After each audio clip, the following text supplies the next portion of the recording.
হাসপাতালের কেবিন ধরাধরি ছাড়া পাওয়া যায় না, এই প্রচলিত ধারণা সম্ভবত পুরোপুরি সত্য নয়। মিসির আলী পেয়েছেন, ধরাধরি ছাড়াই পেয়েছেন। অবশ্য জেনারেল ওয়ার্ডে থাকার সময় এক ডাক্তারকে বিনীতভাবে বলেছিলেন, ভাই একটু দেখবেন, একটা কেবিন পেলে বড় ভালো হয়। এই সামান্য কথাতেই কাজ হবে এটা বিশ্বাস করা কঠিন। আজকাল কথাতে কিচ্ছু হয় না। যে ডাক্তারকে অনুরোধ করা হয়েছিল তিনি বুড়ো, মুখের ভঙ্গি দেখে মনে হয় সমগ্র মানবজাতির উপরই তিনি বিরক্ত।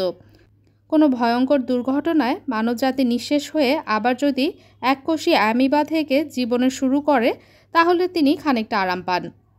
তাকে দেখে মনে হয়নি তিনি মিসির আলীর অনুরোধ মনে রাখবেন, কিন্তু ভদ্রলোক মনে রেখেছেন। কেবিন জোগাড় হয়েছে 5 তলায়, রুম নাম্বার 409। সব জায়গায় বাংলা প্রচলন হলেও হাসপাতালের সাইনবোর্ডগুলি এখনও বদলায়নি। ওয়ার্ড, কেবিন, পেডিয়াট্রিক্স এই সব ইংরেজিতে লেখা, শুধু রোমান হরফের জায়গায় ব্যবহার করা হয়েছে বাংলা হরফ।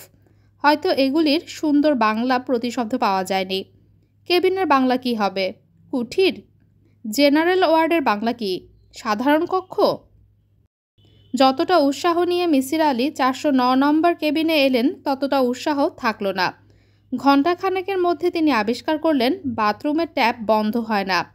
যত কষেই প্যাচ আটকানো যাক, ক্ষীণ জলধারা ঝর্ণার মতো পড়তেই থাকে।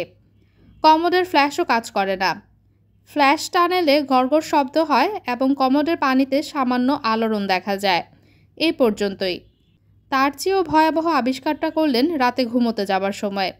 দেখলেন বেডের পাশে সাদা দেয়ালে সবুজ রঙের মার্কার দিয়ে লেখা, এই ঘরে যে থাকবে সে মারা যাবে। ইহা সত্য, মিথ্যা নয়। মিসির আলীর চরিত্র এমন নয় যে এই লেখা দেখে তিনি আঁতকে উঠবেন এবং জেনারেল ওয়ার্ডে ফেরত যাবার জন্য ব্যস্ত হয়ে পড়বেন। তবে বড় রকমের অসুখে বিসুখের সময় মানুষের মন দুর্বল থাকে। মিসির আলীর মনে হলো তিনি মারাই যাবেন। সবুজ রঙের এই ছেলে মানুষই লেখার কারণে নয়, সম্পূর্ণ প্রাকৃতিক নিয়মে। তার লিভার কাজ করছে না বললেই হয়। মনে হচ্ছে লিভারটির আর কাজ করার ইচ্ছাও নেই। শরীরের একটি অঙ্গ নষ্ট হয়ে গেলে অন্য অঙ্গগুলিও তাকে অনুসরণ করে। একে বলে সিম্প্যাথেটিক রিয়াকশন। কারো একটা চোখ নষ্ট হলে অন্য চোখের দৃষ্টি কমতে থাকে। তার নিজের বেলাতেও মনে হচ্ছে তাই হচ্ছে। লিভারের শোকে শরীরের অন্য সব অঙ্গ প্রত্যঙ্গগুলিও কাতর। একসময় ফট করে কাজ করা বন্ধ করে দিবে। হৃৎপিণ্ড বলবে, কি দরকার গ্যালন গ্যালন রক্ত পাম্প করে, অনেক তো করলাম। শুরু হবে অনির্দিষ্টের পথে যাত্রা। সেই যাত্রা কেমন হবে তিনি জানেন না, কেউই জানে না। প্রাণের জন্ম রহস্য যেমন অজানা, প্রাণের বিনাশ রহস্যও তেমনি অজানা। তিনি শুয়ে পড়লেন। প্রচণ্ড মাথা ধরেছে। বেল টিপে নার্সকে ডাকলেই সে কড়া কোনো ঘুমের ওষুধ খাইয়ে দেবে। মিসির আলীর ধারণা এরা ঘুমের ট্যাবলেট অ্যাপ্রনের পকেটে নিয়ে ঘুরে বেড়ায়। রুগীর সামান্য কাতরানির শব্দ কানে যাওয়া মাত্র ঘুমের ট্যাবলেট গিলিয়ে দেয়। কাজেই ওদের না ডেকে মাথার যন্ত্রণা নিয়ে শুয়ে থাকাই ভালো। শুয়ে শুয়ে মৃত্যুর পরের জগৎ নিয়ে চিন্তা করা যেতে পারে। ধরা যাক মৃত্যুর পরে একটি জগৎ আছে। পার্টিকেলের যদি অ্যান্টি পার্টিকেল থাকতে পারে, ইউনিভার্সের যদি অ্যান্টি ইউনিভার্স হয়, তাহলে শরীরের অ্যান্টি শরীর থাকতে সমস্যা কী? যদি মৃত্যুর পর কোনো জগৎ থাকে, কি হবে সেই জগতের নিয়মকানুন? এ জগতের প্রাকৃতিক নিয়মকানুন কি সেই জগতেও সত্যি? এখানে আলোর গতি সেকেন্ডে 1,86,000 মাইল। সেখানেও কি তাই? নিউটনের গতিসূত্র কি সেই জগতের জন্যও সত্যি? হাইজেনবার্গের আনসার্টিনিটি প্রিন্সিপাল? একই সময় বস্তুর গতি এবং অবস্থান নির্ণয় করা অসম্ভব। পরকালেও কি তাই? নাকি সেখানে এটি খুবই সম্ভব? মিসির আলী কলিং বেলের সুইচ টিপলেন। প্রচণ্ড বমি ভাব হচ্ছে। বমি করে বিছানা ভাসিয়ে দিতে চাচ্ছেন না, আবার একা একা বাথরুম পর্যন্ত যাবার সাহসও পাচ্ছেন না। মনে হচ্ছে মাথা ঘুরে বাথরুমের দরজায় পড়ে যাবেন। অল্প বয়সী এক নার্স ঢুকল। তার গায়ের রং কালো, মুখে বসন্তের দাগ। তারপরেও চেহারায় কোথায় যেন এক ধরনের স্নিগ্ধতা লুকিয়ে আছে। মিসির আলী বললেন, এত রাতে আপনাকে ডাকার জন্য আমি খুবই লজ্জিত। আপনি কি আমাকে বাথরুম পর্যন্ত নিয়ে যাবেন? আমি বমি করব। বাথরুমে যেতে হবে না, বিছানা বসে বসেই বমি করুন। আপনার খাটের নিচে গামলা আছে। সিস্টার মিসির আলীকে ধরে ধরে বসালেন। আশ্চর্যের ব্যাপার, বমি ভাব সঙ্গে সঙ্গে কমে গেল। মিসির আলী বললেন, সিস্টার, আপনার নাম জানতে পারি? আমার নাম সুস্মিতা। আপনি কি এখন একটু ভালো বোধ করছেন? বমি গলা পর্যন্ত এসে থেমে আছে। এটাকে যদি ভালো বলেন তাহলে ভালো। আপনার কি মাথায় যন্ত্রণা হচ্ছে? হচ্ছে। খুব বেশি? হ্যাঁ, খুব বেশি। আপনি শুয়ে থাকুন, আমি রেসিডেন্ট ফিজিশিয়ানকে ডেকে নিয়ে আসছি। তিনি হয়তো আপনাকে ঘুমের কোনো ওষুধ দিবেন। তাছাড়া আপনার গাটা বেশ গরম, মনে হচ্ছে টেম্পারেচার 2-এর উপরে। সুস্মিতার জ্বর দেখল 102.5। সে ঘরের বাতি নিভিয়ে ডাক্তারকে খবর দিতে গেল। মিসির আলী লক্ষ্য করছেন তার মাথার যন্ত্রণা ক্রমেই বাড়ছে। ঘর অন্ধকার, তবু চোখ বন্ধ করলেই হলুদ আলো দেখা যায়। চোখের রেটিনা সম্ভবত কোনো কারণে উত্তেজিত। ব্যথার সঙ্গে এর কোনো সম্পর্ক আছে কি? আচ্ছা, জ্বর মাপার যন্ত্র আছে, থার্মোমিটার। ব্যথা মাপার যন্ত্র এখনও বের হলো না কেন? মানুষের ব্যথা বোধের মূল কেন্দ্র মস্তিষ্ক। স্নায়ু ব্যথার খবর মস্তিষ্কে পৌঁছে দেয়। যে ইলেকট্রনিক্যাল সিগন্যাল ব্যথার পরিমাপক, সেই সিগন্যাল মাপা কি অসম্ভব? ব্যথা মাপার একটা যন্ত্র থাকলে ভালো হতো। প্রসব বেদনার তীব্রতা নাকি সবচেয়ে বেশি, তারপরেই 3rd ডিগ্রি বার্ন। তবে ব্যথা সহ্য করার ক্ষমতাও এক এক মানুষের এক এক রকম। কেউ কেউ অতি তীব্র ব্যথাও শান্ত মুখে সহ্য করতে পারে। মিসির আলী পারেন না। তার ইচ্ছা করছে দেয়ালে মাথা ঠুকতে। ব্যথা ভুলবার জন্য কি করা যায়? মস্তিষ্ককে কি কোনো জটিল প্রক্রিয়ায় ফেলে দেওয়া যায় না? উল্টো করে নিজের সঙ্গে কথা বললে কেমন হয়? কিংবা একই বাক্য চক্রাকারে বলা যায় না? শিবে বন্ধু কি থাব্য, শিবে বন্ধু কি থাব্য, শিবে বন্ধু কি থাব্য। নার্স ডাক্তারকে সঙ্গে নিয়ে ঘরে ঢুকলো, বাতি জ্বালালো। ডাক্তার সাহেব বললেন, কি ব্যাপার? মিসির আলী বললেন, আমার ডেলিরিয়াম হচ্ছে। একটি বাক্য বারবার উল্টো করে বলছি। ব্যথা কি খুব বেশি? এই বাক্যটি আমি উল্টো করে বলছি, শিবে বন্ধু কি থাব্য। ডাক্তার সাহেব বললেন, কোনো রোগীর যখন ডেলিরিয়াম হয় তখন সে বুঝতে পারে না যে ডেলিরিয়াম হচ্ছে। আমি বুঝতে পারি, কারণ আমার কাজই হচ্ছে মানুষের মনোজগৎ নিয়ে। ডাক্তার সাহেব, আমাকে ঘুম পাড়িয়ে দিন। সম্ভব হলে খানিকটা অক্সিজেন দেবারও ব্যবস্থা করুন। আমার মস্তিষ্কে অক্সিজেন ডিপ্রাইভেশন হচ্ছে। আমার হ্যালুসিনেশন হচ্ছে। কি হ্যালুসিনেশন? আমি দেখছি আমার হাত দুটো অনেক লম্বা হয়ে গেছে, এখনও লম্বা হচ্ছে। মিসির আলী গানের সুরে বলতে লাগলেন, মম্বাল তক তহা রমা আ, মম্বাল তক তহা রমা আ, মম্বাল তক তহা রমা আ। ডাক্তার সাহেব নার্সকে প্যাথেড্রিন ইঞ্জেকশন দিতে বললেন। মিসির আলীর ঘুম ভাঙল সকাল 9টার দিকে। ট্রেতে করে হাসপাতালে নাস্তা নিয়ে এসেছে। 2 স্লাইস রুটি, একটি ডিম সেদ্ধ, একটি কলা এবং আধ গ্লাস দুধ। বিশ্বের দরিদ্রতম দেশের জন্য এটি বেশ ভালো খাবার, স্বীকার করতেই হবে। তবু বেশিরভাগ রোগী এই খাবার খায় না। তাদের জন্য টিফিন ক্যারিয়ারে ঘরের খাবার আসে, ফ্লাক্সে আসে দুধ। জেনারেল ওয়ার্ডের অবস্থা অবশ্য ভিন্ন। সেখানকার রোগীরা হাসপাতালের খাবার খুব আগ্রহ করে খায়। যারা খেতে পারে না তারা জমা করে রাখে। বিকেলে তাদের আত্মীয় স্বজনরা আসে। মাথা নিচু করে লজ্জিত মুখে এই খাবারগুলি তারা খেয়ে ফেলে। সামান্য খাবার, অথচ কি আগ্রহ করেই না খায়। বড় মায়া লাগে মিসির আলীর। কতবার নিজের খাবার ওদের দিয়ে দিয়েছেন, ওরা কৃতজ্ঞ চোখে তাকিয়েছে। আজকের নাস্তা মিসির আলী মুখে নিতে পারলেন না। পাউরুটিতে কামড় দিতেই বমি ভাব হলো। এক চুমুক দুধ খেলেন, কলার খোসা ছাড়ালেন, কিন্তু মুখে দিতে পারলেন না। শরীর সত্যি সত্যি বিদ্রোহ করছে। খাবার নিয়ে যে এসেছে সে তাকিয়ে আছে তীক্ষ্ণ চোখে। রোগী খাবার খেতে পারছে না, এর দৃশ্য তার কাছে নিশ্চয়ই নতুন নয়। তবু তাকে দেখে মনে হচ্ছে সে দুঃখিত। লোকটি স্নেহময় গলায় বলল, কষ্ট কইরা খান, না খাইলে শরীরে বল পাইবেন না। মিসির আলী শুধুমাত্র লোকটিকে খুশি করার জন্য পাউরুটি দুধে ভিজিয়ে মুখে দিলেন। খেতে কেমন যেন ঘাসের মতো লাগছে। আজ শুক্রবার। শুক্রবারের রুটিন ভিজিটের ডাক্তাররা আসে না। সেটাই স্বাভাবিক। তাদের ঘর সংসার আছে, পুত্রকন্যা আছে, জন্মদিন, বিয়ে, বিবাহবার্ষিকী আছে।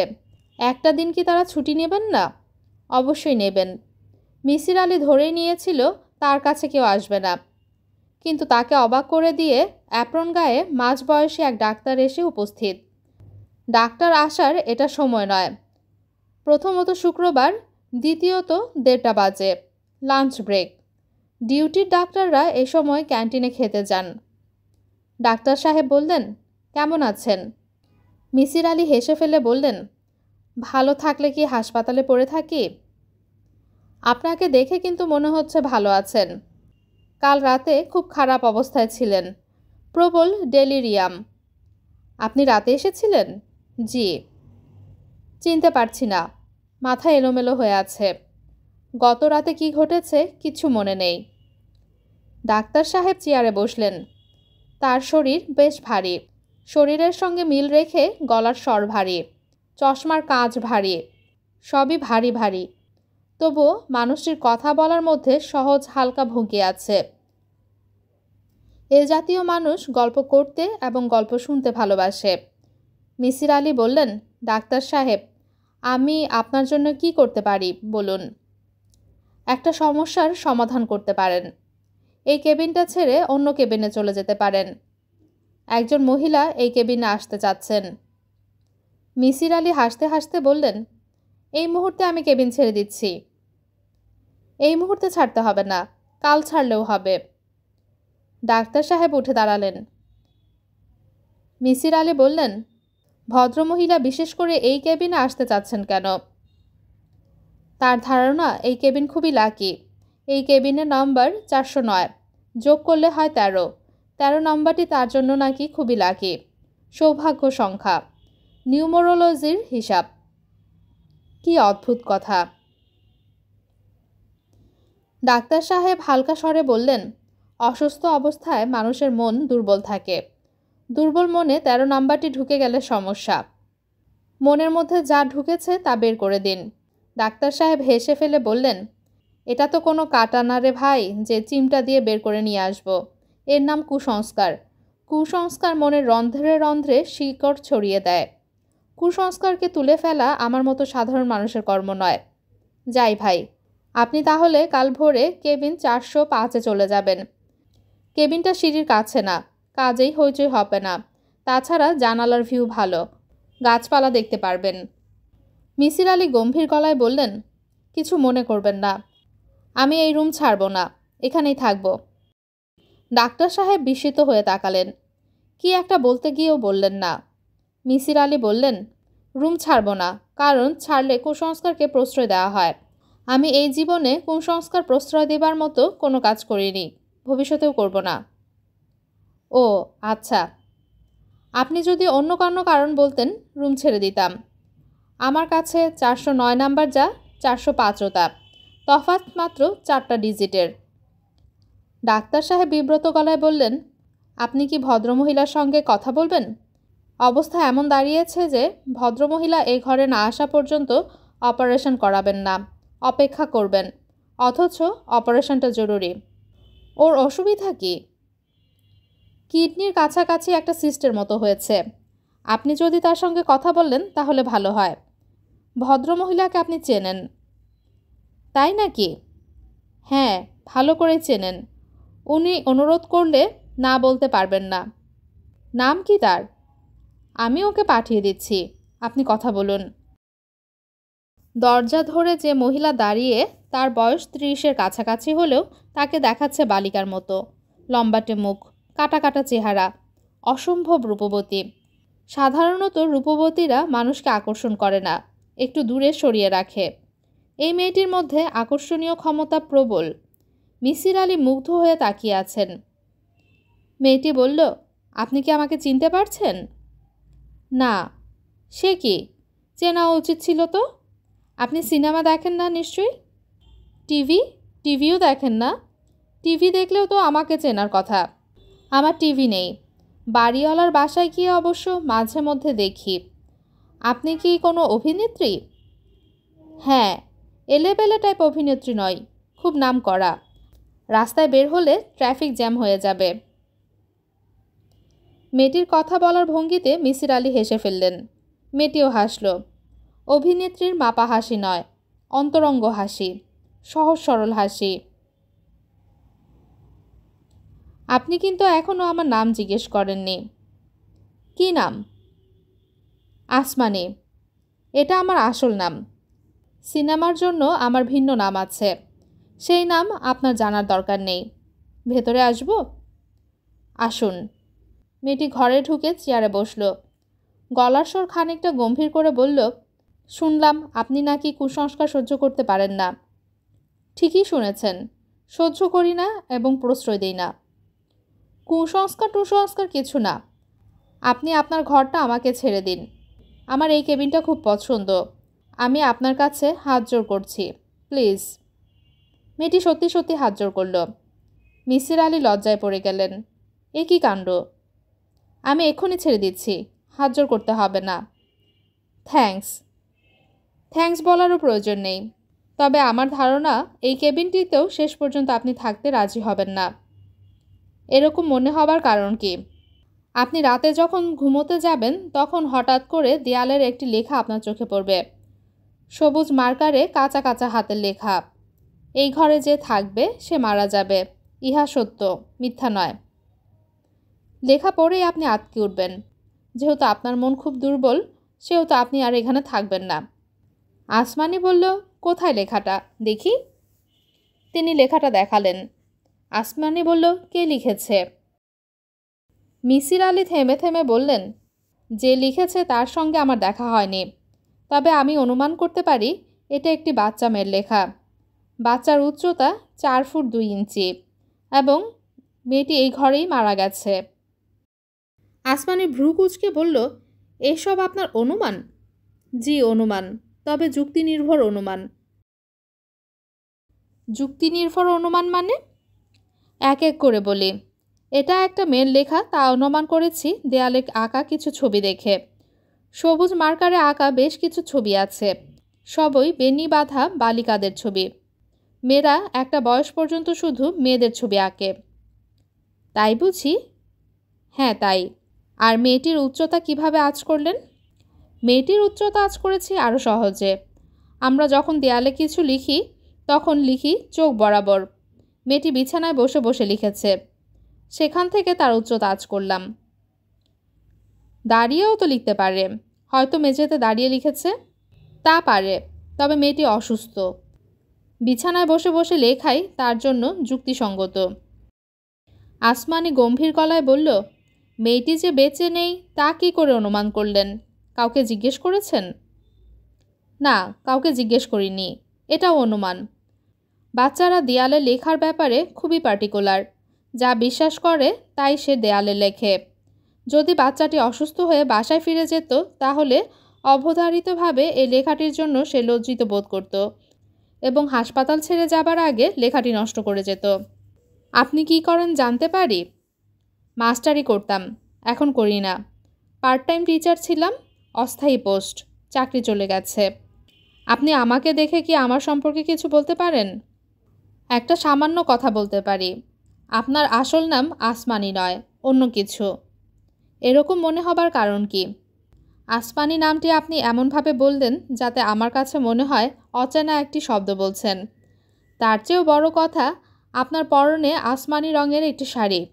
শাড়িটি পরার পর থেকেই হয়তো আসমানি নামটা আপনার মাথায় ঘুরছে। প্রথম সুযোগেই এই নামটি বললেন। আমার ডাকনাম বুড়ি। মিসির আলি কিছু বললেন না, তীক্ষ্ণ দৃষ্টিতে তাকিয়ে রইলেন। বুড়ি বলল, আপনি অনুমানগুলো কিভাবে করেন? লজিক ব্যবহার করে করি। সামান্য লজিক ব্যবহার করার ক্ষমতা সবার মধ্যে আছে। বেশিরভাগ মানুষই তা ব্যবহার করে না, যেমন আপনি ব্যবহার করছেন না। ভেবে বসে আছেন 409 নম্বর ঘরটি আপনার জন্য লাকি। এরকম ভাবার পেছনে কোনো লজিক নেই। লজিকই কি এই পৃথিবীর শেষ কথা? হ্যাঁ। আপনি কি বুকে হাত দিয়ে বলতে পারবেন যে লজিকই হচ্ছে পৃথিবীর শেষ কথা? লজিকের বাইরে কিছু নেই? পৃথিবীর সমস্ত রহস্যের সমাধান আছে লজিকে। পারবেন বলতে? পারবো। ভালো কথা, শুনে খুশি হলাম। আমি কি আপনার নাম জানতে পারি? আমার নাম মিসির আলি। আপনি কি কাল ভোরে এই কেবিনে আসতে চান, না মত বদলেছেন? আমি কাল ভোরে চলে আসব। যাই মিসির আলি সাহেব, সালাম আলাইকুম। মেয়েটি নিজের কেবিনে ফিরে গেল। রাত 10টার ভেতর সে 409 নম্বর কেবিনে আগের রোগীর যাবতীয় তথ্য জোগাড় করল। এই কেবিনে লাবণ্য নামের 10 বছর বয়সী একটি মেয়ে থাকত। হার্টের ভালভের কি একটা জটিল সমস্যায় সে দীর্ঘদিন এই ঘরটিতে ছিল। মারা গেছে মাত্র 10 দিন আগে। তার ওজন 63 পাউন্ড, উচ্চতা 4 ফুট 1 ইঞ্চি। মিসির আলী সাহেব সামান্য ভুল করেছেন। তিনি বলেছেন 4 ফুট 2 ইঞ্চি। এইটুকু ভুল বোধ হয় ক্ষমা করা যায়। 409 নম্বর কেবিনের ভোল পুরোপুরি পাল্টে গেছে। দেয়াল ঝকঝক করছে, কারণ প্লাস্টিক পেইন্ট করা হয়েছে। অ্যাটাচ বাথরুমের দরজায় ঝুলছে হালকা নীল পর্দা। বাথরুমের কমোডের ফ্ল্যাশ ঠিক করা হয়েছে। পানির ট্যাপও সারানো হয়েছে। মেঝেতে পানি জমে থাকতো, এখন পানি নেই। কেবিনের দরজা ভেতর থেকে বন্ধ। বুড়ি বিছানায় শুয়ে শুয়ে গভীর মনোযোগে খাতায় কী সব লিখছে। লেখার ব্যাপারটি যে তার কাছে খুব গুরুত্বপূর্ণ তা বোঝা যাচ্ছে হাতের কাছে বাংলা অভিধান দেখে। সে মাঝে মাঝেই অভিধান দেখে নিচ্ছে। লেখার গতি খুব দ্রুত নয়। কিছুক্ষণ পরপরই খাতা নামিয়ে রেখে তাকে চোখ বন্ধ করে বিশ্রাম করতে দেখা যাচ্ছে। এই সময় টেবিল ল্যাম্পটি সে নিভিয়ে ঘর অন্ধকার করে নিচ্ছে। টেবিল ল্যাম্পটি খুব সুন্দর। একমাত্র ল্যাম্প ঘরের চেহারা পাল্টে দিয়েছে। বুড়ি লিখছে, গত পরশু মিসির আলী নামের একজনের সঙ্গে আমার পরিচয় হয়েছে। পরিচয় বলা ঠিক হচ্ছে না, কারণ তার সম্পর্কে আমি প্রায় কিছুই জানি না। তিনিও আমার সম্পর্কে কিছুই জানেন না। মানুষটি বুদ্ধিমান, নিশ্চয়ই এটা একটা চমৎকার গুণ। কিন্তু তার দোষ হচ্ছে তিনি একই সঙ্গে অহংকারী। অহংকার বুদ্ধির কারণে, যেটা আমার ভালো লাগেনি। বুদ্ধির খেলা দেখিয়ে তিনি আমাকে অভিভূত করতে চেয়েছেন। কেউ আমাকে অভিভূত করতে চাইলে ভালো লাগে না, রাগ হয়। বয়স হবার পর থেকেই দেখছি আমার চারপাশে যারা আসছে তারাই আমাকে অভিভূত করতে চাচ্ছে। এক একবার আমার চেঁচিয়ে বলার ইচ্ছা হয়েছে, হাত জোর করছি, আমাকে রেহাই দিন, আমাকে আমার মতো থাকতে দিন। পৃথিবীতে অসংখ্য মেয়ে আছে যাদের জন্মই হয়েছে অভিভূত হবার জন্য। তাদের কাছে যান, তাদের অভিভূত করুন। Y me? এই কথাগুলো আমি মিসির আলী সাহেবকে বলতে পারলে সবচেয়ে খুশি হতাম। তাকে বলতে পারছি না, কারণ উনি আমাকে সত্যি সত্যি অভিভূত করেছেন, চমকে দিয়েছেন। ছোট বালিকারা যেমন ম্যাজিক দেখে বিস্ময়ে বাক্যহারা হয়, আমার বেলাতেও তাই হয়েছে। আমি হয়েছি বাক্যহারা। মজার ব্যাপার হচ্ছে, আমার এই বিস্ময়কে তিনি মোটেও পাত্তা দেননি। ম্যাজিশিয়ানরা অন্যের বিস্ময় উপভোগ করেন, তিনি করেননি। সবুজ রঙের দেয়ালের লেখা প্রসঙ্গে যখন আমি যা জেনেছি তা তাকে বলতে গেলাম, তিনি কোনো আগ্রহ দেখালেন না। আমি যখন তার বিছানার পাশে চেয়ারে বসলাম, তিনি শুকনো গলায় বললেন, কিছু বলতে এসেছেন? আমি বললাম, না, আপনার সঙ্গে গল্প করতে এসেছি। তিনি বললেন, ও। তার চোখ মুখ দেখেই মনে হলো তিনি বিরক্ত, মহা বিরক্ত। নিতান্ত ভদ্রতার খাতিরে কিছু বলতে পারছেন না। চেয়ারে বসেছি, চট করে উঠে যাওয়া ভালো দেখায় না। কাজেই মিসির আলী সাহেবের অসুখটা কি, কতদিন ধরে হাসপাতালে আছেন, এই সম্পর্কে কয়েকটা প্রশ্ন করলাম। তিনি নিতান্তই অনাগ্রহে জবাব দিলেন। আমি যখন বললাম, আচ্ছা তাহলে যাই, তিনি খুবই আনন্দিত হলেন বলে মনে হলো। সঙ্গে সঙ্গে বললেন, আচ্ছা আচ্ছা, আবার আসবেন, এই সামান্য বাক্যটি বললেন না। এটা বলাটাই স্বাভাবিক ভদ্রতা। তার ঘর থেকে ফিরে আমার বেশ কিছু সময় মন খারাপ রইল। আমার জন্যে এটাও একটা অস্বাভাবিক ব্যাপার। আমার এক ধরনের ডিফেন্স মেকানিজম আছে। অন্যের ব্যবহারে আমি কখনো আহত হই না, কারণ এসবকে আমি ছোটবেলা থেকেই তুচ্ছ করতে শিখেছি। মিসির আলী সাহেব আমার কিছু উপকার করেছেন, তার নিজের কেবিন ছেড়ে দিয়েছেন। আমি তার প্রতি কৃতজ্ঞ, কিন্তু তাই বলে তিনি আমাকে অপমান করতে পারেন না। এই অধিকার তার নেই। ঘণ্টা 2 আগে তিনি যা করলেন তা অপমান ছাড়া আর কি। উনি রেলিং ধরে বারান্দায় দাঁড়িয়েছিলেন। আমি ব্লাড ম্যাচিং না কি হাবিজাবি করে উপরে এসেছি। আমার পায়ের শব্দে তিনি তাকালেন। আমি বললাম, ভালো আছেন? তিনি কিছু বললেন না, তাকিয়ে রইলেন। আমি বললাম, চিনতে পারছেন তো, আমি বুড়ি। তিনি বললেন, ও আচ্ছা। ও আচ্ছা কোনো বাক্য হয়? এত তাচ্ছিল্য করে কেউ কখনো আমাকে কিছু বলেনি। আমি হতভম্ব হয়ে গেলাম। আমার উচিত ছিল আর কোনো কথা না বলে নিজের কেবিনে চলে আসা। তা না করে আমি গায়ে পড়ে বললাম, আজ আপনার শরীরটা মনে হয় ভালো, হাঁটাহাঁটি করছেন। তার উত্তরে তিনি আবারও বললেন, ও আচ্ছা। তার মানে হচ্ছে আমি কি বলছি না বলছি তা নিয়ে তার কোনো মাথা ব্যথা নাই। দায়সারা ও আচ্ছা দিয়ে সমস্যা সমাধান করছেন। আমি তো তাকে বিরক্ত করার জন্য কিছু বলিনি। আমি কাউকে বিরক্ত করার জন্য কখনো কিছু করি না। উল্টোটাই সবসময় হয়। লোকজন আমাকে বিরক্ত করে, ক্রমাগত বিরক্ত করে। মিসির আলী নামের আপাত দৃষ্টিতে বুদ্ধিমান এই মানুষটি আমাকে অপমান করেছেন। কে জানে, হয়তো জেনে শুনেই করেছেন। মানুষকে অপমান করার সূক্ষ্ম পদ্ধতি সবার জানা থাকে না। অস্বাভাবিক বুদ্ধিমান মানুষরাই শুধু জানেন এবং অকারণে প্রয়োগ করেন। সেই সুযোগ তাদের দেওয়া উচিত না। আমি শীতল গলায় বললাম, মিসির আলী সাহেব। উনি চমকে তাকালেন। আমি বললাম, ঠিক করে বলুন তো, আপনি কি আমাকে চিনতে পেরেছেন? চিনব না কেন? আমি যাই জিজ্ঞেস করছি আপনি বলছেন ও আচ্ছা। এর কারণটা কি আমাকে বলবেন? আপনি কি বলেছেন আমি মন দিয়ে শুনিনি, শোনার চেষ্টাও করিনি। মনে হয় সেজন্যেই ও আচ্ছা বলেছি। কেন বলুন তো? আমি প্রচণ্ড মাথা ব্যথায় কষ্ট পাচ্ছি। এই উপসর্গ নতুন হয়েছে, আগে ছিল না। আমার মাথা ব্যথা ভুলে থাকার জন্য নানান কিছু ভাবছি, নিজেকে ব্যস্ত রাখার চেষ্টা করছি। আমি বললাম, মাথা ব্যথার সময় আপনাকে বিরক্ত করবার জন্য দুঃখিত, কিছু মনে করবেন না। আমি নিজের ঘরে চলে এলাম, কিন্তু ভদ্রলোকের মাথা ব্যথার গল্প বিশ্বাস করলাম না। প্রচণ্ড মাথা ব্যথা নিয়ে এরকম শান্ত ভঙ্গিতে কেউ দাঁড়িয়ে থাকে না, এবং প্রচণ্ড মাথা ব্যথায় এত সুন্দর যুক্তিভরা কথাও মনে আসে না। ভদ্রলোকের মানসিকতা কি তা মনে হয় আমি আঁচ করতে পারছি। কিছু কিছু পুরুষ আছে যারা রূপবতী তরুণীদের আগ্রাহ্য করে এক ধরনের আনন্দ পায়। সচরাচর এরা নিঃসঙ্গ ধরনের পুরুষ হয় এবং নারী সঙ্গের জন্য তীব্র বাসনা বুকে পুষে রাখে। মিসির আলী সাহেব যে একজন নিঃসঙ্গ মানুষ তা এই 2 দিনে আমি বুঝে ফেলেছি। এই ভদ্রলোককে দেখতে কোনো আত্মীয় স্বজন বা বন্ধু বান্ধব এখন পর্যন্ত আসেনি। আমাদের দেশে গুরুতর অসুস্থ একজনকে দেখতে কেউ আসবে না তা ভাবাই যায় না। কেউ হাসপাতালে ভর্তি হলে তার আত্মীয় স্বজন আসে, বন্ধু বান্ধব আসে, পাড়া প্রতিবেশী আসে, এমনকি গলির মোড়ের যে মুদি দোকানি সেও আসে। এটা এক ধরনের সামাজিক নিয়ম। মিসির আলীর জন্য কেউ আসছে না। অবশ্য আমাকে দেখতেও কেউ আসছে না। আমার ব্যাপারটি ব্যাখ্যা করা যায়। আমি কাউকেই কিছু জানাইনি। যারা জানেন তাদের কঠিনভাবে বলা হয়েছে তারা যেন আমাকে দেখতে না আসে। তারা আসছে না, কারণ আমার নিষেধ অগ্রাহ্য করলে তাদেরই সমস্যা। আচ্ছা, আমি এই মানুষটি নিয়ে এত ভাবছি কেন?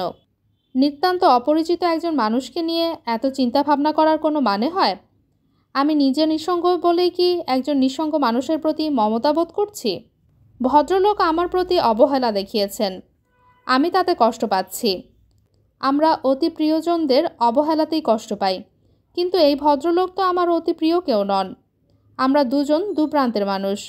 তার জগৎ ভিন্ন, আমার জগৎ ভিন্ন। হাসপাতাল ছেড়ে চলে যাবার পর আর কখনো হয়তো তার সঙ্গে আমার দেখা হবে না।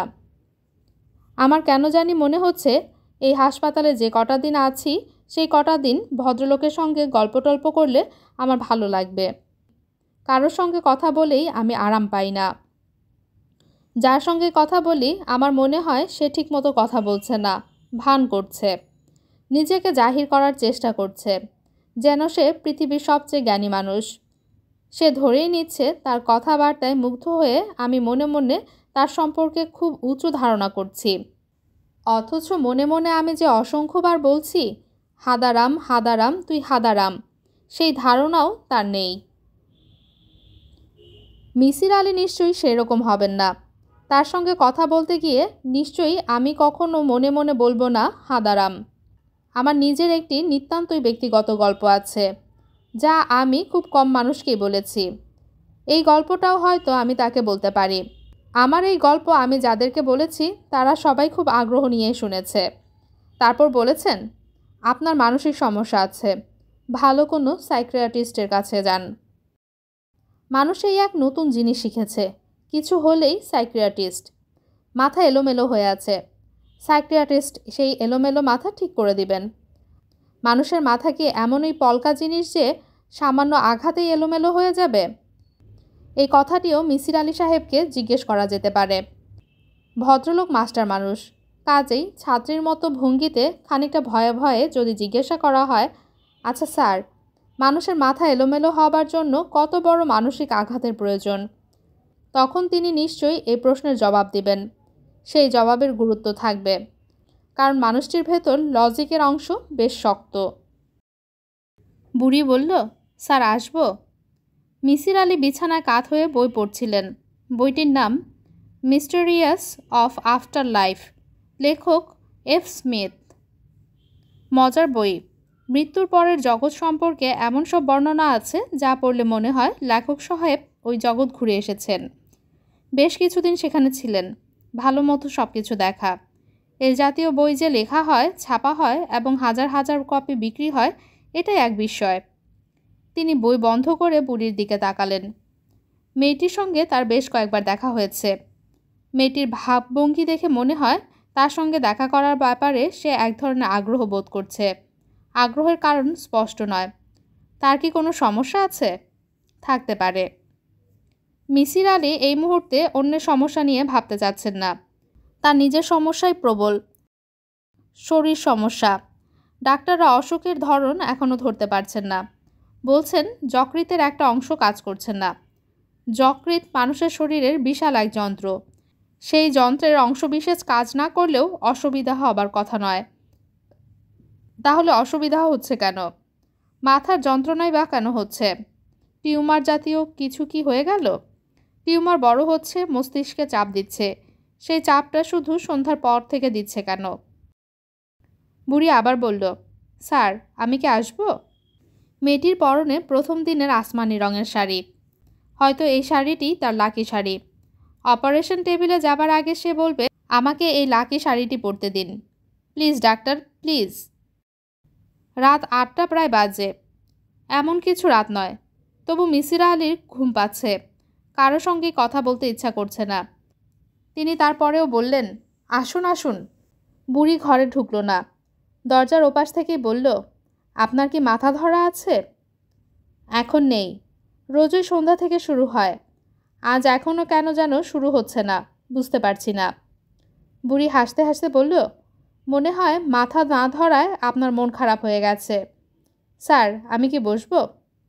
বসুন বসুন। আমাকে স্যার বলছেন কেন তা তো বুঝতে পারছি না।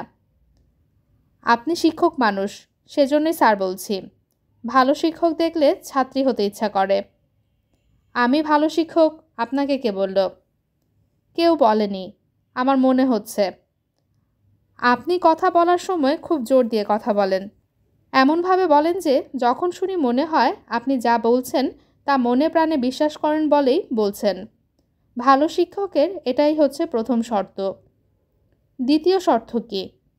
দ্বিতীয় শর্ত হচ্ছে জ্ঞান। ভালো শিক্ষককে প্রচুর জানতে হবে এবং ভালো মতো জানতে হবে। আপনি নিজেও কিন্তু শিক্ষকের মতো কথা বলছেন। বুড়ি বলল, আমার জীবনের ইচ্ছা কি ছিল জানেন? কিন্ডারগার্টেনের শিক্ষিকা হওয়া। ফ্রক পরা ছোট ছোট ছেলে মেয়ে ঘুরে বেড়াবে, আমি তাদের পড়াবো, গান শেখাবো, ব্যথা পেয়ে কাঁদলে আদর করব। অথচ আমি কি হয়েছি দেখুন, একজন অভিনেত্রী। আমার সমস্ত কর্মকাণ্ড বয়স্ক মানুষ নিয়ে।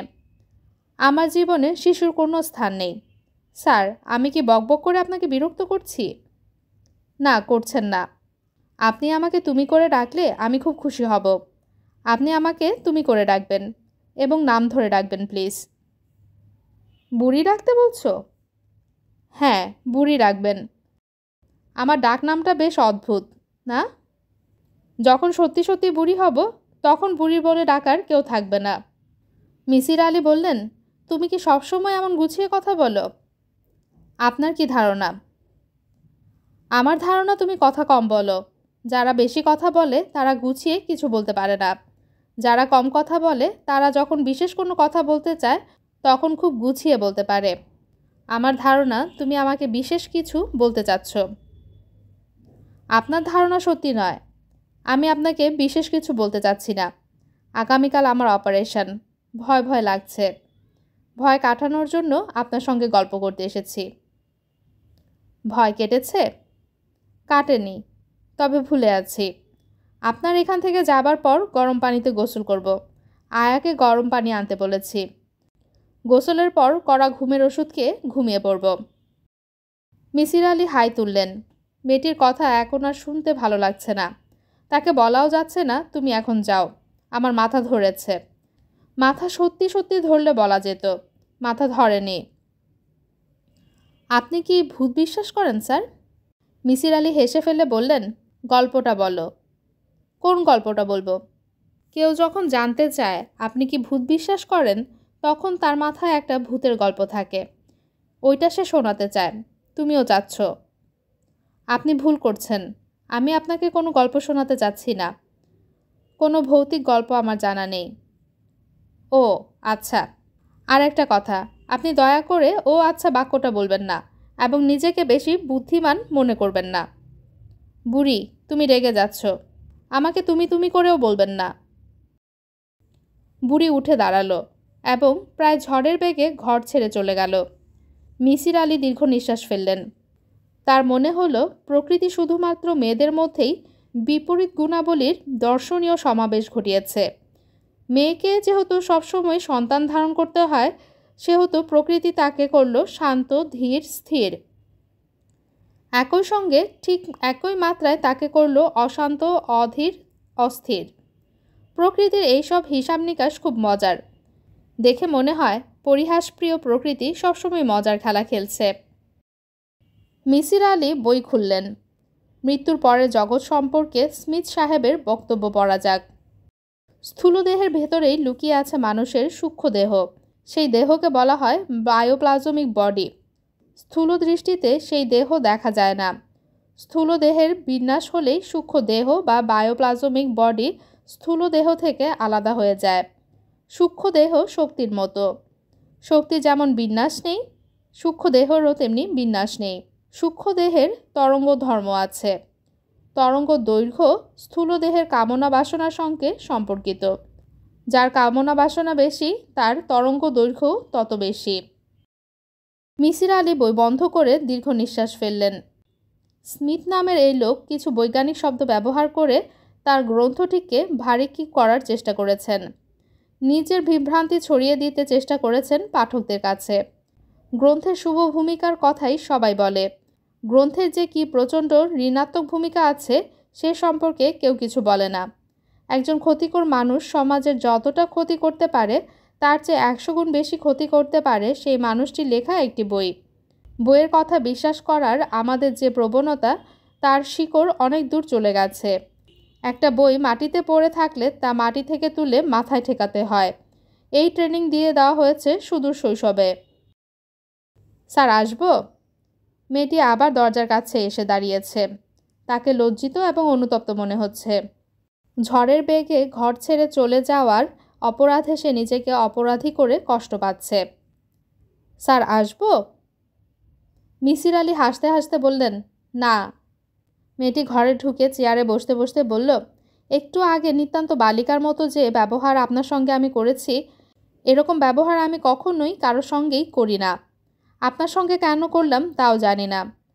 আপনার কাছে আমি জানতে চাচ্ছি কেন এমন ব্যবহার করলাম। মিসির আলি বললেন, এটা বলার জন্য তুমি আসোনি, অন্য কিছু বলতে এসেছ, বরং সেটাই বলো।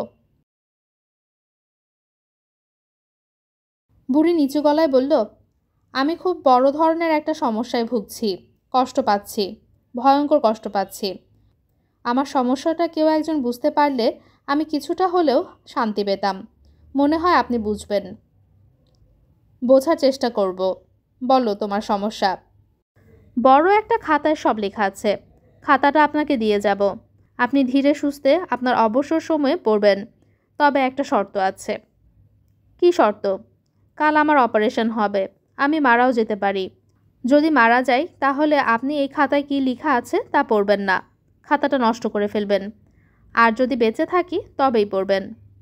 মিসির আলি বললেন, তোমার এই শর্ত পালনের জন্যে সবচেয়ে ভালো হয় যদি খাতাটা তোমার কাছে রেখে দাও। তুমি মরে গেলে খাতাটা আমি পাবো না, বেঁচে থাকলে তুমি নিজেই আমাকে দিতে পারবে। খাতাটা আমি আমার কাছে রাখতে চাচ্ছি না। আমি চাই না অন্য কেউ এই লেখা পড়ুক। আমি মারা গেলে সেই সম্ভাবনা অনেক বেশি থাকে। আপনার কাছে খাতাটা থাকলে এই দুশ্চিন্তা থেকে আমি মুক্ত থাকব। দাও তোমার খাতা। কাল ভোরবেলা অপারেশন থিয়েটারে যাবার আগে আগে আপনার কাছে পাঠাবো। ভালো কথা, পাঠিও। এখন আপনি কোনো একটা হাসির গল্প বলে আমার মনটা ভালো করে দিন। আমি কোনো হাসির গল্প জানি না। বেশ, তাহলে একটা দুঃখের কথা বলে মন খারাপ করিয়ে দেন, অসম্ভব খারাপ করিয়ে দেন, যেন আমি হাউমাউ করে কাঁদি। রাতের বেলা রাউন্ডের ডাক্তার এসে মিসির আলীর ঘরে বুড়িকে দেখে খুবই বিরক্ত হলেন। কড়া গলায় বললেন, কাল আপনার অপারেশন, আপনি ঘুরে ফিরে বেড়াচ্ছেন, এর মানে কি? বুড়ি শান্ত গলায় বলল, এমনও তো হতে পারে ডাক্তার সাহেব যে আজ রাতেই আমার জীবনের শেষ রাত। মৃত্যুর পর কোনো একটা জগৎ থাকলে ভালো কথা, কিন্তু জগৎ নাও তো থাকতে পারে। তখন? ডাক্তার সাহেব বললেন, প্লিজ আপনি নিজের ঘরে যান, বিশ্রাম করুন। বুড়ি উঠে চলে গেল। ডাক্তার সাহেব বললেন, এই ভদ্রমহিলার সঙ্গে আপনার কি পরিচয় আছে? সম্প্রতি হয়েছে। উনি তো ডেঞ্জারাস মহিলা। ডেঞ্জারাস কোন অর্থে বলছেন? সব অর্থেই বলছি। যে কোনো সিনেমা পত্রিকা খুঁজে বের করুন, ওর সম্পর্কে কোনো না কোনো স্ক্যান্ডালের খবর পাবেন। একবার সুইসাইড করার চেষ্টা করেছেন, এক গাদা ঘুমের ওষুধ খেয়েছেন, এই হাসপাতালেই চিকিৎসা হয়। একবার গায়ে আগুন লাগাবার চেষ্টাও করেছেন। তার পায়ের স্কিন অনেকখানি নষ্ট, বাইরে থেকে স্কিন গ্রাফটিং করিয়েছেন।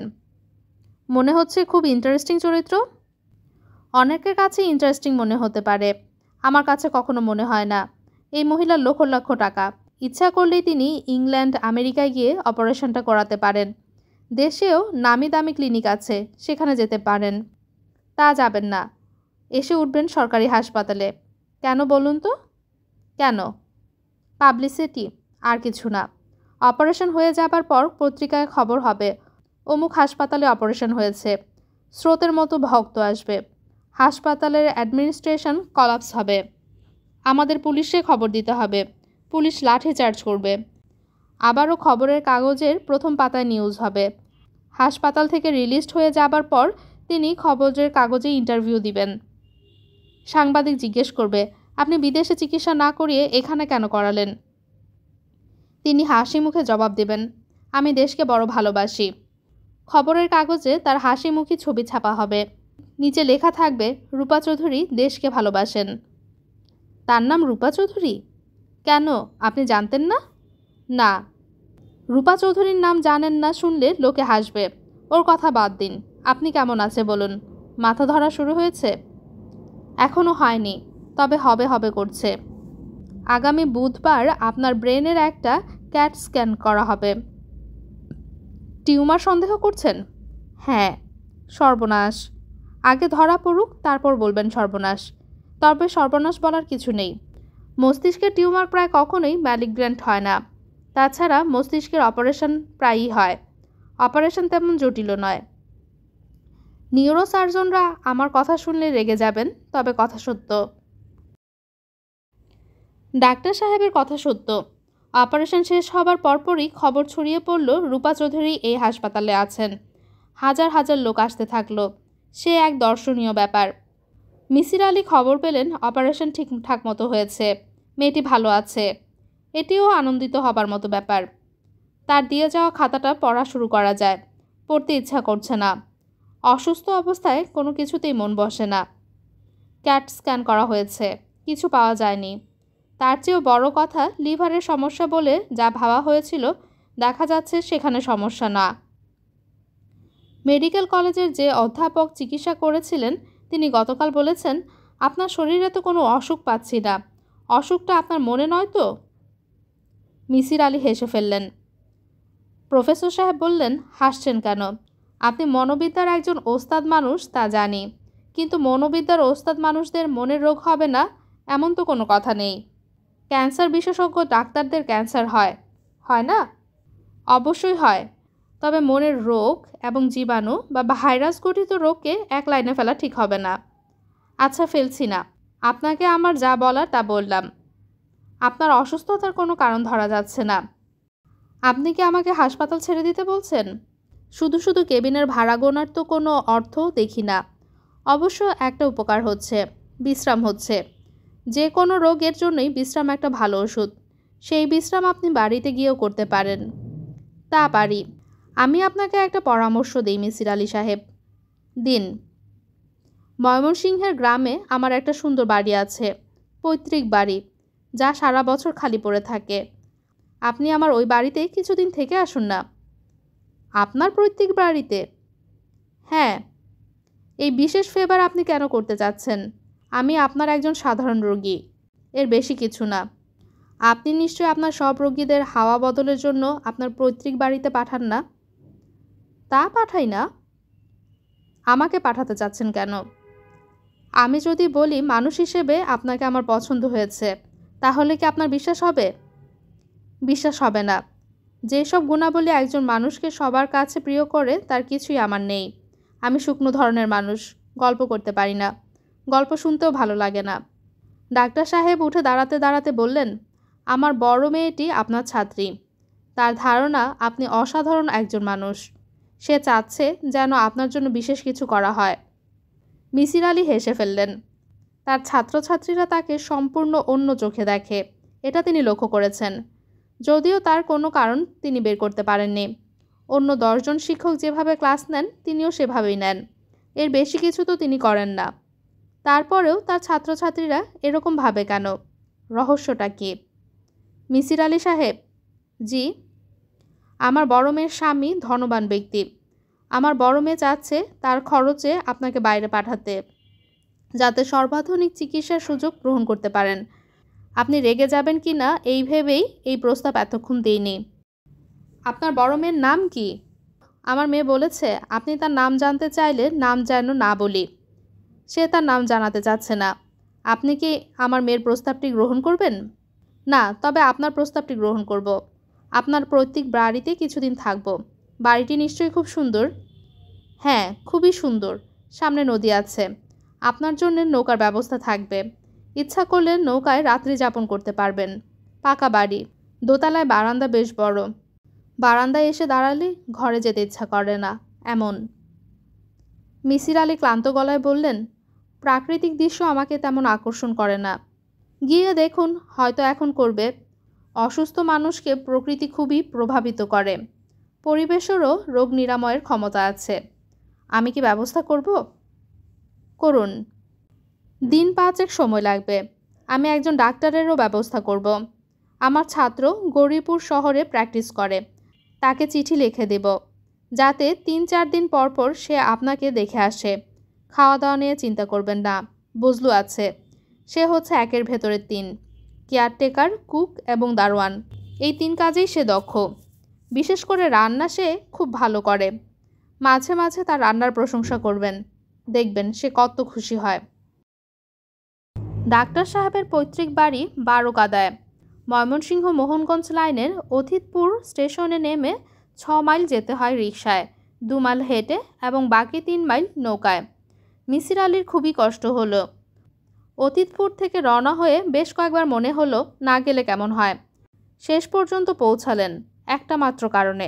ডাক্তার সাহেব নানান জোগাড় যন্ত্র করে রেখেছেন। লোকজনকে খবর দেওয়া হয়েছে। এরপরে না যাওয়াটা অন্যায়। ডাক্তার সাহেবের পৈতৃক বাড়ি খুবই সুন্দর। সম্প্রতি চুনকাম করা হয়েছে বলেই সবুজের ভেতরে ধপধপে সাদা বাড়ি ঝকঝক করছে। বাড়ি দেখে খুশি হবার বদলে মিসির আলির মনটা খারাপ হয়ে গেল। এত বড় বাড়ি খালি পড়ে আছে, খা খা করছে, কোনো মানে হয়? বাড়ির জন্য তো মানুষ নয়, মানুষের জন্যই বাড়ি। বাড়ির সামনে নদী না, খালের মতো আছে, অল্প পানি। সেই পানিতেই পানসি জাতীয় বিরাট এক নৌকা। বজলু হাসি মুখে বলল, স্যার, নৌকা আপনার জন্যে। বড় আপা চিঠি দিয়েছে যেন প্রত্যেক বিকালে নৌকার মধ্যে আপনার চা দেই। ঠিক আছে, নৌকাতে চা দিও। আগামীকাল কি খাবেন স্যার যদি বলেন। মফস্বল জায়গা, আগে আগে না বললে জোগাড় যন্ত্র করা যায় না। রাতের ব্যবস্থা আছে, কই মাছ, শিং মাছ। মাংসের মধ্যে আছে কবুতরের মাংস। মাছের মাথা দিয়ে মাসকালাইয়ের ডাল রান্না করছি। দেখো বজলু, খাওয়া দাওয়া নিয়ে তুমি বেশি ব্যস্ত হইও না। খাওয়া দাওয়ার ব্যাপারে আমার আগ্রহ খুব কম। 2 পদের বেশি কখনো রান্না করবেন না। বজলু সব কটা দাঁত বের করে হেসে ফেলল। আপনি বললে তো হবে না স্যার। বড় আপা চিঠি দিয়েছেন। লিখেছেন, স্যারের যত্নে যেন কোনো ত্রুটি না হয়। সবসময় খুব কম করে হলেও যেন প্রতিবেলা 5 পদের আয়োজন করা হয়। স্যার, আমি অনেক কষ্টে 5 পদের ব্যবস্থা করেছি। কই মাছের ভাজি, শিং মাছের ঝোল, কবুতরের মাংস, বেগুন ভর্তা আর ডাল। আগামীকাল কি করি আমি এই চিন্তায় অস্থির। অস্থির হবার কোনো প্রয়োজন নেই বুঝলু, আপাতত চা খাওয়াও। স্যার, তাহলে স্যার নৌকায় গিয়া বসেন, বিছানা পাতা আছে। আপা বলে দিয়েছেন নৌকায় চা দেওয়ার জন্যে। মিসির আলি সাহেব নৌকাতেই বসলেন। তার মন বলছে বজলু তাকে বিরক্ত করে মারবে। ভালোবাসার অত্যাচার, কঠিন অত্যাচার, একে গ্রহণও করা যায় না, বর্জনও করা যায় না। নৌকায় বসে মিসির আলি একটি মজার জিনিস লক্ষ্য করলেন। খাল বরাবর আম গাছগুলি টিয়া পাখিতে ভর্তি। 10-15টি নয়, শত শত। এরা যখন ওড়ে তখন এদের সবুজ দেখায় না, কালো দেখায়। এর মানে কি? টিয়া কালো কেন দেখাবে? চলমান সবুজ রং যদি কালো দেখায় তাহলে চলন্ত ট্রেনের সবুজ কামরাগুলিও কালো দেখানোর কথা। তা কি দেখায়? মিসির আলি মনে করতে পারলেন না। বজলুকে একবার পাঠাতে হবে চলন্ত ট্রেন দেখে আসার জন্যে। সে দেখে এসে বলুক। প্রথম রাতে মিসির আলির ভালো ঘুম হলো না। প্রকাণ্ড বড় খাট। তার মনে হতে লাগলো তিনি মাঠের মাঝখানে শুয়ে আছেন। বাতাসও খুব সমস্যা করতে লাগলো। জানালা দিয়ে একবার দমকা হাওয়া আসে, তাতে মনে হয় তাকে উড়িয়ে নিয়ে যাবে। মাঝরাতে দরজা জানালা বন্ধ করে তিনি বুড়ির খাতা নিয়ে বসলেন। আমার বাবা মারা যান যখন আমার বয়স 15 মাস। বাবার অভাব আমি বোধ করিনি, কারণ বাবা সম্পর্কে আমার কোনো স্মৃতি নেই। স্মৃতি থাকলেই অভাববোধের ব্যাপারটা চলে আসতো। আমাকে মানুষ করেছেন আমার মা। তিনি নিতান্তই সাবধানী মহিলা। বাবার অভাব যাতে আমি কোনো দিন বুঝতে না পারি তার সব রকম চেষ্টা তিনি বাবার মৃত্যুর পর থেকেই করে আসছেন। তিনি যা যা করেছেন তার কোনোটি কোনো সুস্থ মহিলা কখনো করবেন না। মা হচ্ছেন একজন অসুস্থ, অস্বাভাবিক মহিলা। যেহেতু জন্ম থেকেই আমি তাকে দেখে আসছি, তার অস্বাভাবিকতা আমার চোখে ধরা পড়তে অনেক সময় লেগেছে। বাবার মৃত্যুর পর থেকে তার সমস্ত ছবি, ব্যবহারিক জিনিসপত্র সরিয়ে ফেলা হয়, কিছু নষ্ট করে দেওয়া হয়, কিছু পাঠিয়ে দেওয়া হয় আমার দাদার বাড়িতে। মার যুক্তি ছিল বাবার স্মৃতি জড়িত কিছু তার চারপাশে রাখতে পারবেন না। স্মৃতির কষ্ট সহ্য করার ক্ষমতা তার নেই। বাবা কেমন ছিলেন, তিনি কি করতেন, কি গল্প করতেন, এসব নিয়েও মা কখনো আমার সঙ্গে কিছু বলেননি। বাবার সম্পর্কে কিছু বলতে গেলেই তার নাকি অসম্ভব কষ্ট হয়। মা এই কষ্ট থেকে মুক্তি পাওয়ার জন্য বাবার সাথে সম্পর্কযুক্ত সব কিছু থেকে নিজেকে সরিয়ে নিলেন। বাবার আত্মীয় স্বজন, বন্ধু বান্ধব সবার সঙ্গেই সম্পর্ক ছিন্ন করলেন। আমার নাম তিতলি। যা বাবা আগ্রহ করে রেখেছিলেন তাও বদলানো হলো। আমার নতুন নাম হলো রূপা। তিতলি নাম মা বদলালেন কারণ এই নাম তাকে বাবার কথা মনে করিয়ে দিত। মা অসম্ভব রূপবতী। আরেকটি বিয়ে করাই মার জন্য স্বাভাবিক ছিল। পাত্রের অভাব ছিল না। রূপবতীদের পাত্রের কখনো অভাব হয় না। মা বিয়ে করতে রাজি হলেন না। বিয়ের বিপক্ষে একটি যুক্তি দিলেন। যে ছেলেটিকে বিয়ে করব তার স্বভাব চরিত্র যদি রূপার বাবার চেয়ে খারাপ হয় তাহলে তাকে কখনো ভালোবাসতে পারবো না। দিন রাত রূপার বাবার সঙ্গে তার তুলনা করেই নিজে কষ্ট পাবো, তাকেও কষ্ট দেব, সেটা ঠিক হবে না। আর যদি ছেলেটি রূপার বাবার চেয়ে ভালো হয় তাহলে রূপার বাবাকে আমি ক্রমে ক্রমে ভুলে যাব, তাও ঠিক হবে না। এই মানুষটিকে আমি ভুলতে চাই না। আমার মামারা ছাপোষা ধরনের মানুষ। মাকে নিয়ে তারা দুশ্চিন্তায় পড়ে গেলেন। কন্যাসহ বোনের বোঝা মাথায় নেবার মতো সামর্থ্য বা ইচ্ছা কোনোটাই তাদের ছিল না। তবুও মা তাদের ঘাড়ে সিন্দাবাদের ভূতের মতো চেপে রইলেন। কিছুদিন তিনি এক ভাইয়ের বাড়িতে থাকেন, তারপর যান অন্য ভাইয়ের বাসায়। মামারা ধরেই নিলেন মা তার জীবনটা এভাবেই পার করবেন। তারা মার সঙ্গে কুৎসিত গলায় ঝগড়া করেন, গালাগালি করেন। মা নির্বিকার। আমার বয়স যখন 5 হলো তখন আমাকে বললেন, রূপা, তোকে তো এখন একটা স্কুলে দিতে হয়। ঘুরে ঘুরে জীবন পার করলে তো হবে না, আমাকে থিতু হতে হবে। আমি এখন একটা বাসা ভাড়া নেব, সম্ভব হলে একটা বাড়ি কিনে নেব। আমি বললাম, টাকা পাবে কোথায়? মা বললেন, টাকা আছে। তোর বাবার একটা পয়সাও খরচ করিনি, জমা করে রেখেছি। বাবা বিদেশি এক দূতাবাসে চাকরি করতেন। চাকরিকালীন সময়ে রোড অ্যাক্সিডেন্টে মারা যান বলে ইন্স্যুরেন্স থেকে এবং দূতাবাস থেকে বেশ ভালো টাকাই পেয়েছিলেন। মা সেই টাকার অনেকখানি খরচ করে নয়াটোলায় দোতলা এক বাড়ি কিনে ফেললেন। বেশ বড় বাড়ি, প্রায় 1 বিঘা জমি নিয়ে বাড়ি। একতলা দোতলা মিলে অনেকগুলো ঘর। ভেতরের দিকে 2টো আম গাছ, একটা সজনে গাছ, একটা কাঁঠাল গাছ। বাড়ি পুরনো হলেও সব মিলিয়ে দেখতে খুব সুন্দর। একতলাটা 5,000 টাকায় ভাড়া হলো। আমরা থাকি দোতলায়। পাঁচিল দিয়ে ঘেরা বাড়ি। মা সেই পাঁচিল আরও উঁচু করলেন, ভারী গেট করলেন, একজন দারোয়ান রাখলেন। আমাদের নতুন জীবন শুরু হলো। নতুন জীবন অনেক আনন্দময় হওয়ার কথা ছিল। মামাদের ঝগড়া গালাগালি নেই, অভাব অনটন নেই। এত বড় দোতলায় আমরা মাত্র 2 জন মানুষ। বাড়িটাও সুন্দর। দোতলায় রেলিং দেওয়া টানা বারান্দা আছে। আমার খেলার সঙ্গী সাথীও আছে। একতলার ভাড়াটের আমার বয়সী 2টি যমজ মেয়ে আছে। মজার ব্যাপার হচ্ছে, আমাদের নিজস্ব বাড়িতে আমার ভয়াবহ জীবন শুরু হলো। মা সারাক্ষণ আমাকে আগলে রাখেন, নিজে স্কুলে নিয়ে যান। যে 4টা ঘন্টা স্কুল চলে মা মাঠে বসে থাকেন। ছুটি হলে আমাকে নিয়ে বাসায় ফেরেন।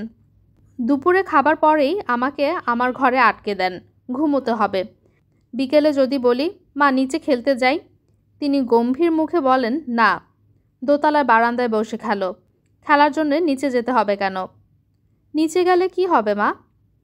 তুমি নিচে গেলে আমি এখানে একা একা কী করব? আসল কথা হচ্ছে মার নিঃসঙ্গতা। আমি তার একমাত্র সঙ্গী। সেই সঙ্গী তিনি এক মুহূর্তের জন্যও চোখের আড়াল করবেন না। দিনের পর দিন রাগারাগি করেছি, কান্নাকাটি করেছি, কোনো লাভ হয়নি। কতবার বলেছি, মা সবাই কত জায়গায় বেড়াতে যায়, চলো আমরাও যাই, বেরিয়ে আসি। কোথায় যাবে? চলো কক্সবাজার যাই। না, তাহলে চলো অন্য কোথাও যাই। ঢাকার বাইরে যেতে ইচ্ছা করে না আমার। ঢাকার ভেতরেই কোথাও চলো যাই। কোথায় যেতে চাস? মামাদের বাড়ি। না, বাবার দেশের বাড়িতে যাবে মা? বড় চাচা তো লিখেছেন যেতে। সেই চিঠি তুমি পড়েছ? হ্যাঁ। কেন পড়লে? আমি বলিনি আমার কাছে লেখা কোনো চিঠি তুমি পড়বে না? বলেছি নাকি বলিনি? বলেছ। তাহলে কেন পড়েছ? আর পড়ব না।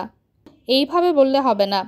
চেয়ারের উপর উঠে দাঁড়াও, কান ধরো, কান ধরে বলো আর পড়ব না। মার চরিত্রের অস্বাভাবিকতার বীজ আগে থেকেই ছিল। যত দিন যেতে লাগলো তত বাড়তে লাগলো। মানুষের মানিয়ে চলার ক্ষমতা অসাধারণ। আমি মার সঙ্গে মানিয়ে চলার চেষ্টা করতে লাগলাম এবং চলতেও লাগলাম। নিজের মনে থাকি, প্রচুর গল্পের বই পড়ি। মাঝে মাঝে অসহ্য রাগ লাগে, সেই রাগ নিজের মধ্যে রাখি, মাকে জানতে দেই না। আমার বয়স অল্প হলেও আমি ততদিনে বুঝে গেছি আমি মার একমাত্র অবলম্বন। তার সমস্ত জগৎ, সমস্ত পৃথিবী আমাকে নিয়েই। মাঝে মাঝে মা এমন সব অন্যায় করেন যা ক্ষমার অযোগ্য। আমি সেই অপরাধও ক্ষমা করে দেই। একটা উদাহরণ দিই। আমি সেবার ক্লাস 9-এ উঠেছি। যারা এসএসসি পরীক্ষা দেবে তাদের ফেয়ারওয়েল হচ্ছে। ফেয়ারওয়েলে নাটক করা হবে। আমাকে নাটকে একটা পার্ট দেওয়া হলো। আমার উৎসাহের সীমা রইল না। মাকে কিছুই জানালাম না। জানালে মা নাটক করতে দেবেন না।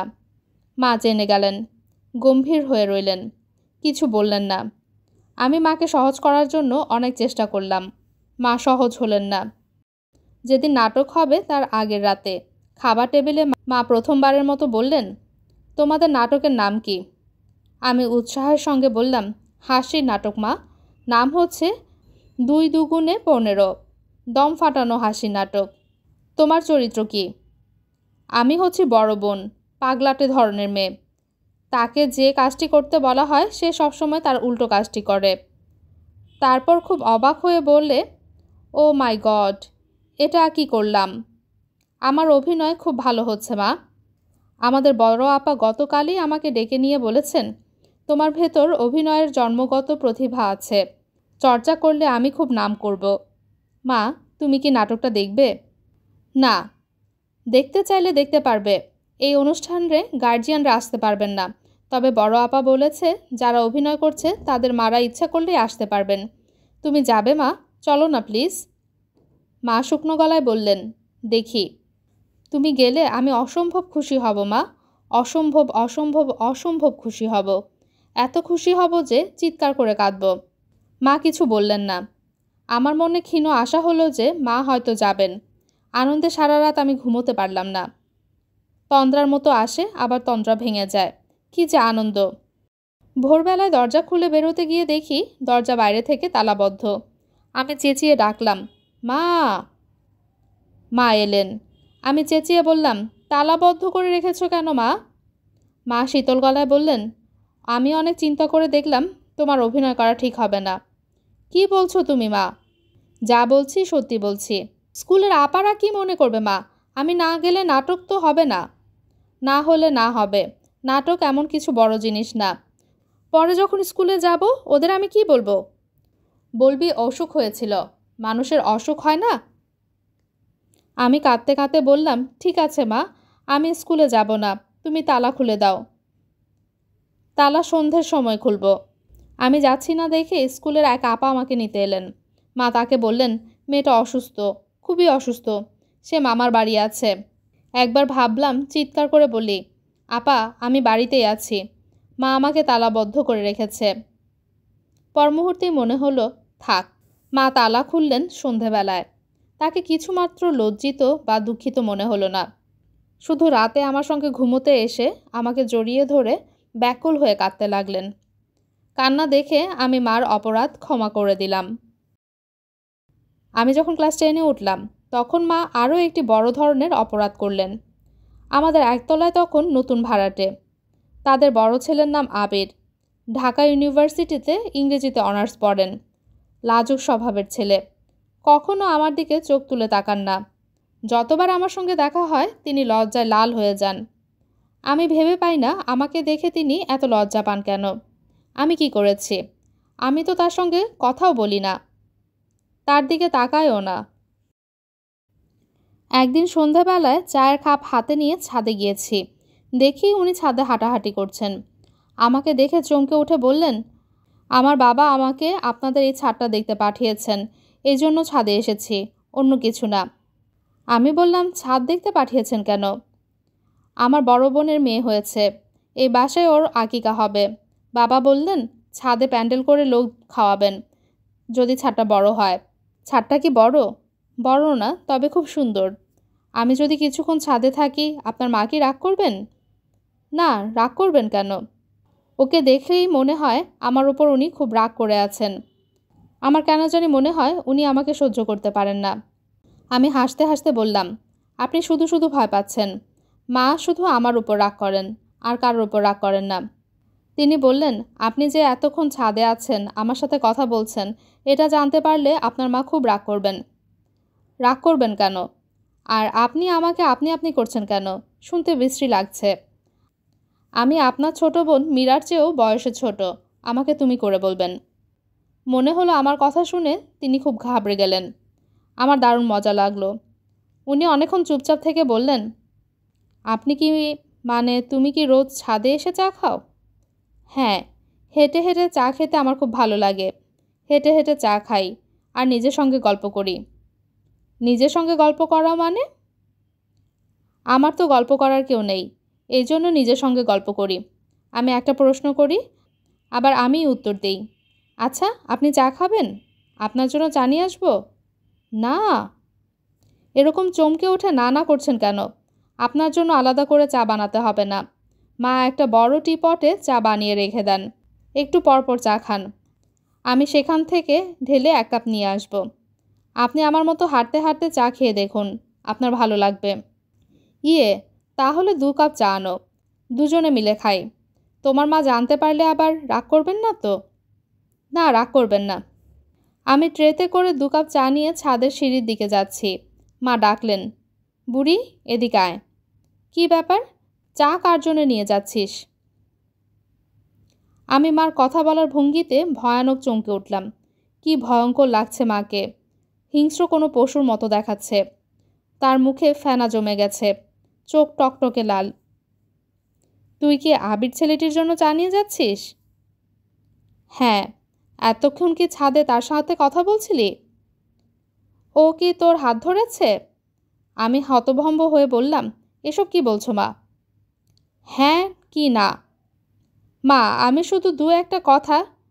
শুন বুড়ি, তুই এখন আমার সঙ্গে নিচে যাবি। ওই বদ ছেলের মাকে তুই বলবি আপনার ছেলে আমার গায়ে হাত দিয়েছে।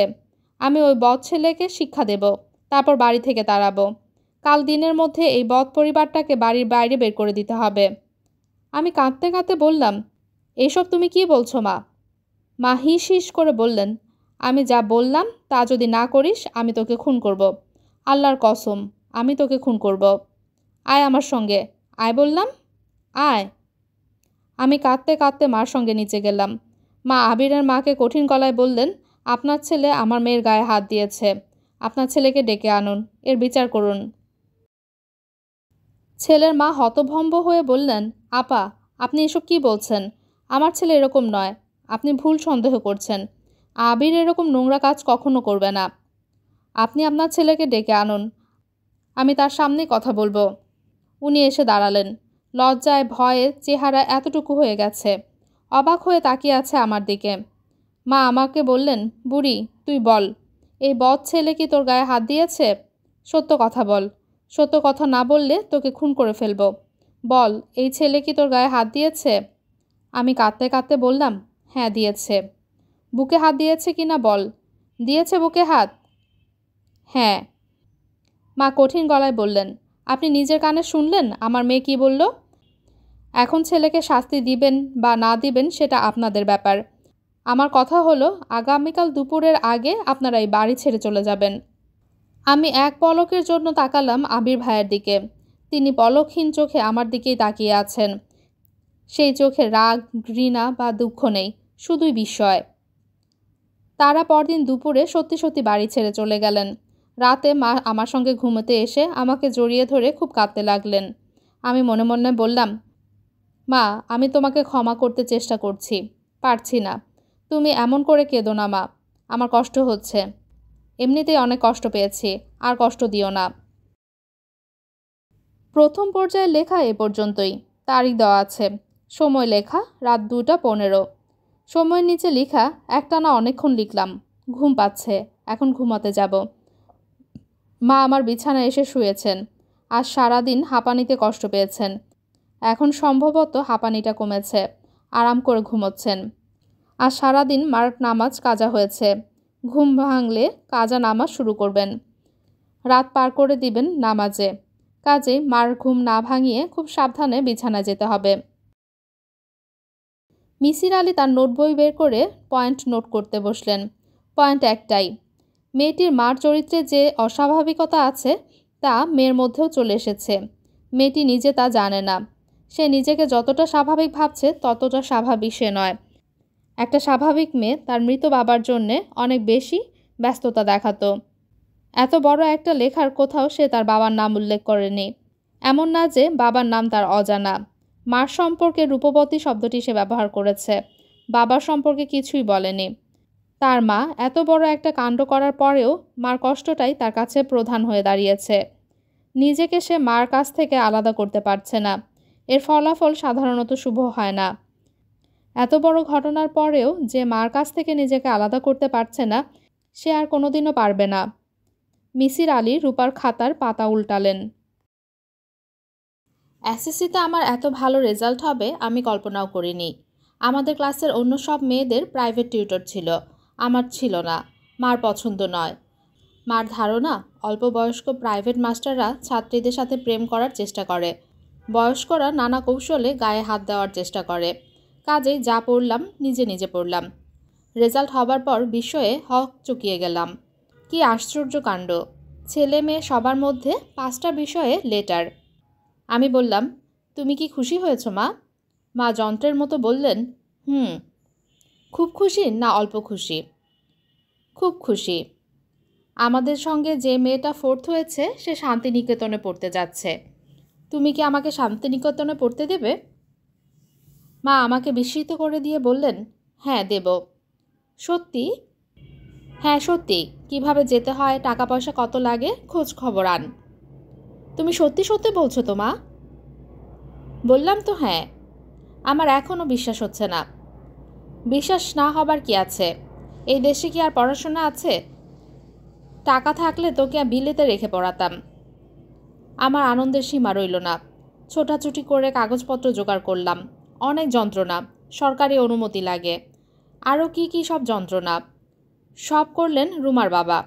রুমা হচ্ছে সেই মেয়ে যে 4th হয়েছে।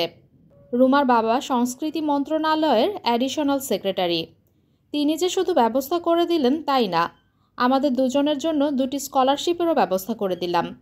পাসপোর্ট, ভিসা সব উনি করলেন। বাংলাদেশ বিমানে যাব, সকাল 9টায় ফ্লাইট। উত্তেজনায় আমি রাতে ঘুমোতে পারলাম না। মা আমাকে জড়িয়ে ধরে সারা রাতই ফুপিয়ে কাঁদলেন। খানিকক্ষণ কাঁদেন, তারপর বলেন, ও বুড়ি, তুই কি পারবি আমাকে ছেড়ে থাকতে? কষ্ট হবে, তবে পারবো। তুমিও পারবে। না, আমি পারবো না। যখন খুব কষ্ট হবে তখন কলকাতা চলে যাবে। কলকাতা থেকে শান্তিনিকেতন 1.5 ঘন্টা লাগে ট্রেনে। শান্তিনিকেতনে অতিথি ভবন আছে, সেখানে উঠবে। আমার যখন খারাপ লাগবে আমিও তাই করব। হুট করে ঢাকায় চলে আসব। তুই বদলে যাচ্ছিস। আমি আগের মতোই আছি মা, সারা জীবন এরকমই থাকব। না, তুই বদলাবি। তুই ভয়ঙ্কর রকম বদলে যাবি, আমি বুঝতে পারছি। আমার যদি বেশি রকম খারাপ লাগে তাহলে আমি শান্তিনিকেতন যাবার আইডিয়া বাদ দিব। বাদ দিতে হবে না, তোর এত শখ, তুই যা।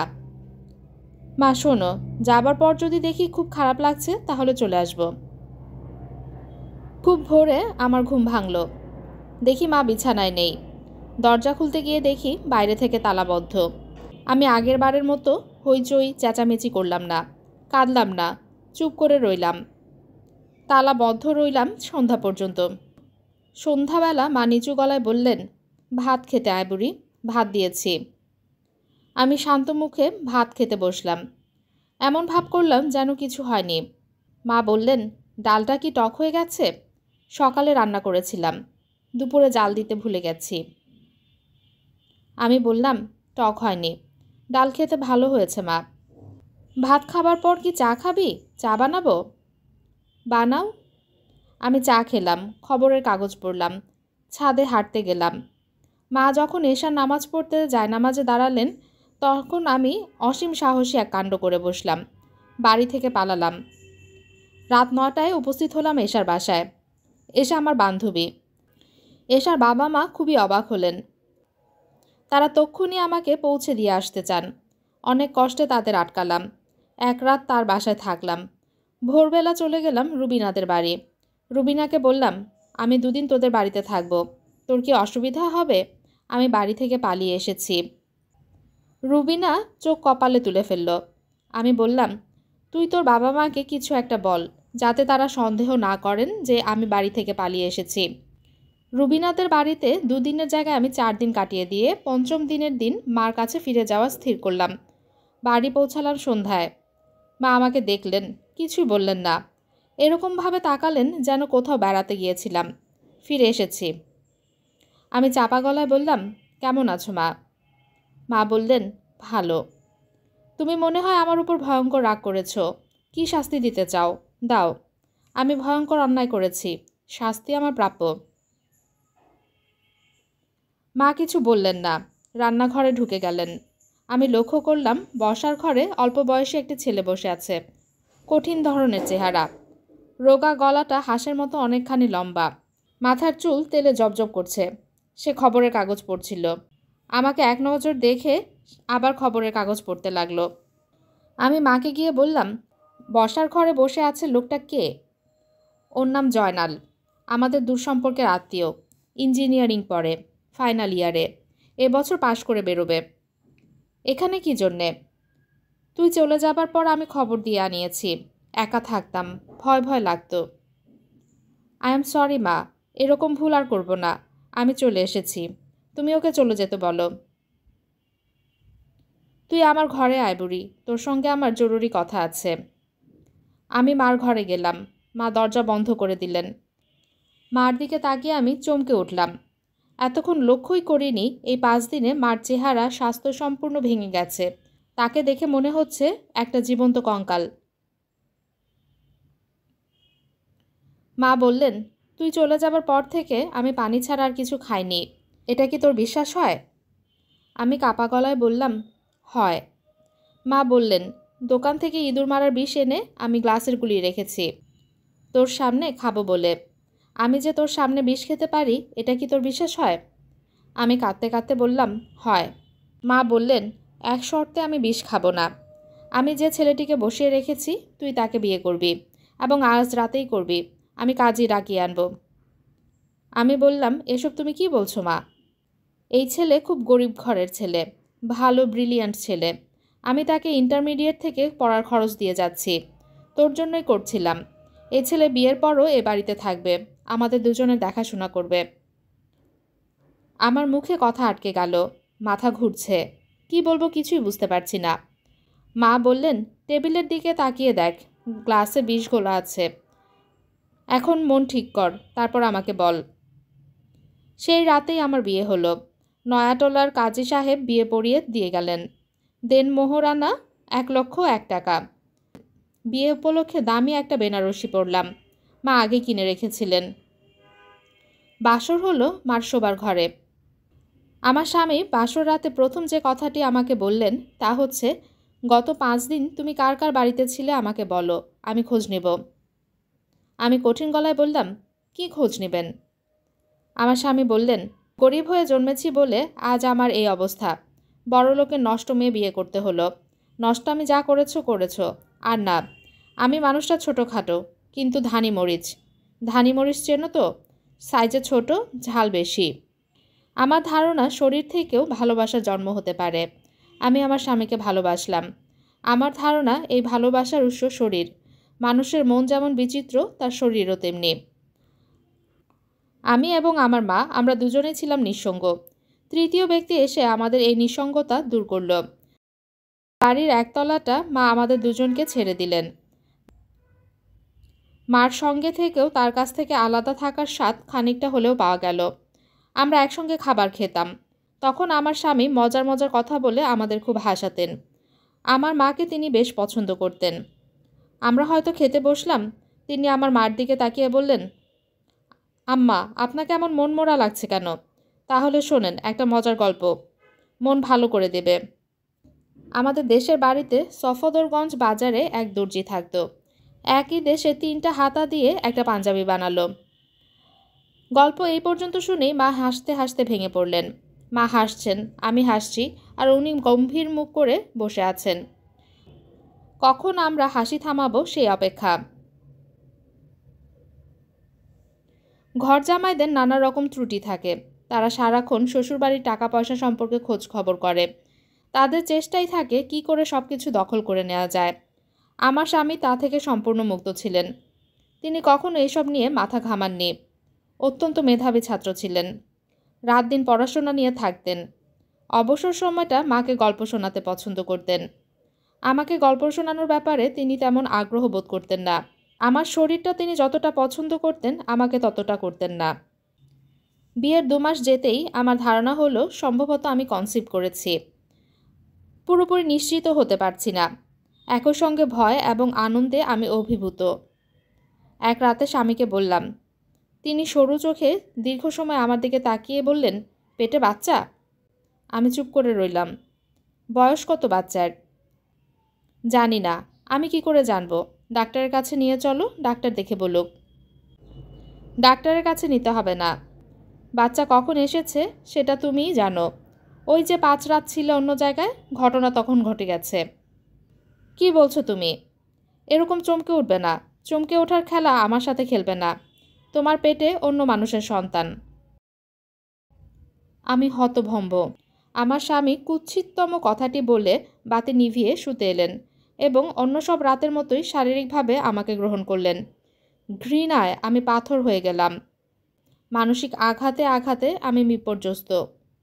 একদিন ইচ্ছে করেই আমার স্বামী আমার পেটে লাথি বসালেন, এই আশায় যেন গর্ভপাত হয়ে যায়। আমি 2 হাতে পেটে চেপে বসে পড়তেই তিনি গভীর আগ্রহে বললেন, কি যন্ত্রণা খালাস হয়ে গেছে?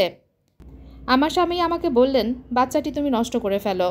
যদি নষ্ট করে ফেলো তাহলে আমি আর কোনো কিছু মনে পুষে রাখবো না, সব ভুলে যাব, সব চলবে আগের মতো।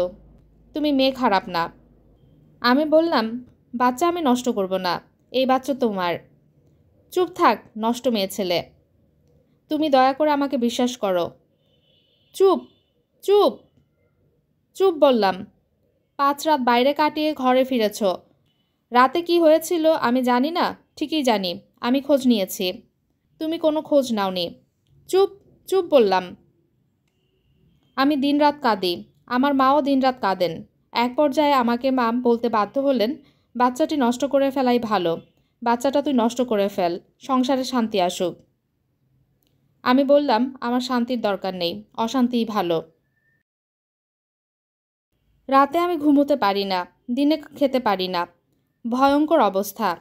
আমার পেটের সন্তানটির বৃদ্ধি ব্যাহত হচ্ছে। ডাক্তার প্রতিবারই পরীক্ষা করে বলেন, বেবির গ্রোথ তো ঠিকমতো হচ্ছে না, সমস্যা কী?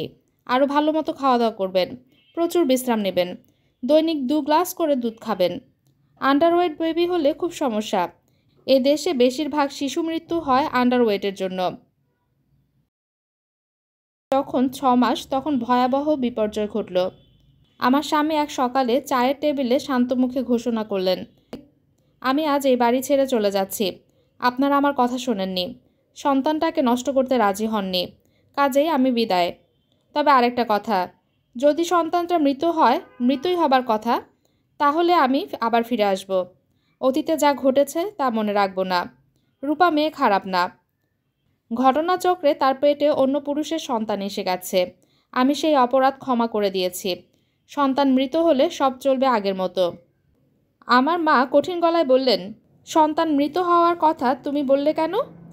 এই কথা কেন বললে? বললাম, কারণ আমি জানি সন্তান মৃত হবে।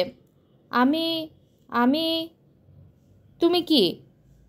আমার স্বামী আর কিছু বললেন না। মার অনুরোধ, কান্নাকাটি, আমার কান্না কোনো কিছুতেই কিছু হলো না। তিনি চলে গেলেন। আমি অসুস্থ হয়ে পড়লাম। প্রচণ্ড জ্বর, গায়ে চাকা চাকা কী সব বেরোলো, মাথার চুল পড়ে গেল। ভয়ঙ্কর ভয়ঙ্কর স্বপ্ন দেখতে শুরু করলাম। সে সময়ে সবচেয়ে কমন স্বপ্ন ছিল আমি একটা ঘরে বন্দি হয়ে আছি।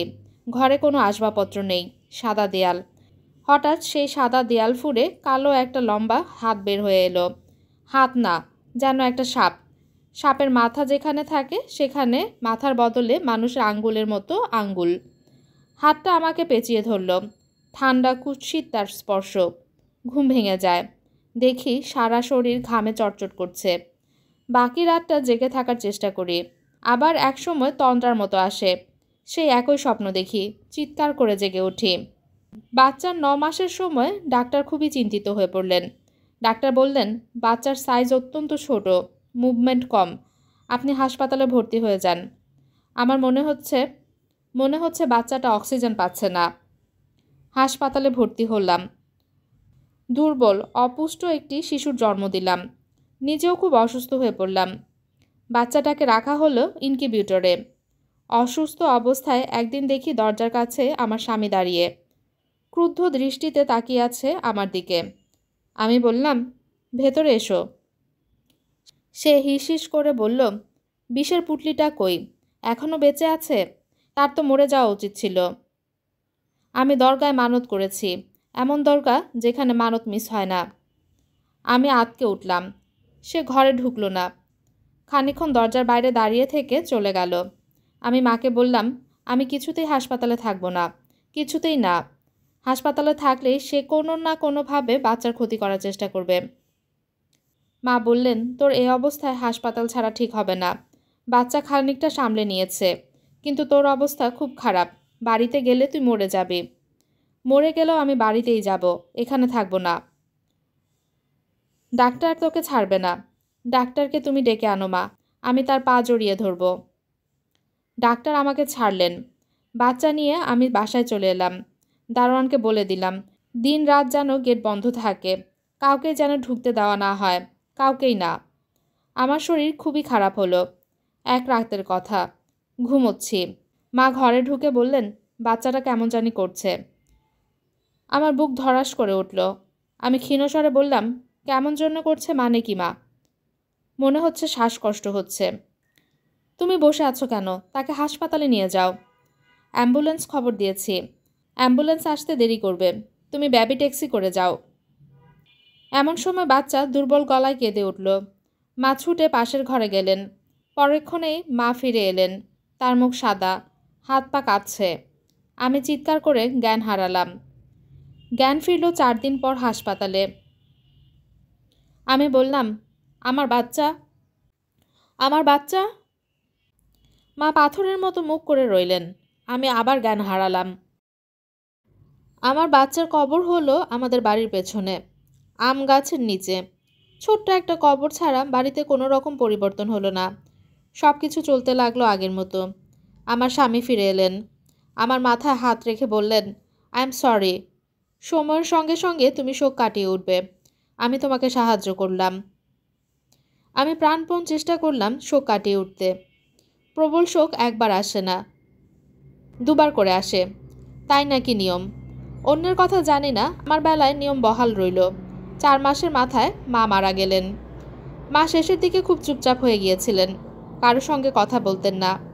নিজের ঘরে দরজা জানালা বন্ধ করে বসে থাকতেন। মৃত্যুর 2 দিন আগে আমাকে কাছে ডেকে নিয়ে বললেন, আমার বিরুদ্ধে তোর কোনো অভিযোগ আছে? আমি বললাম, না। আমার গায়ে হাত দিয়ে স্পষ্ট করে বল।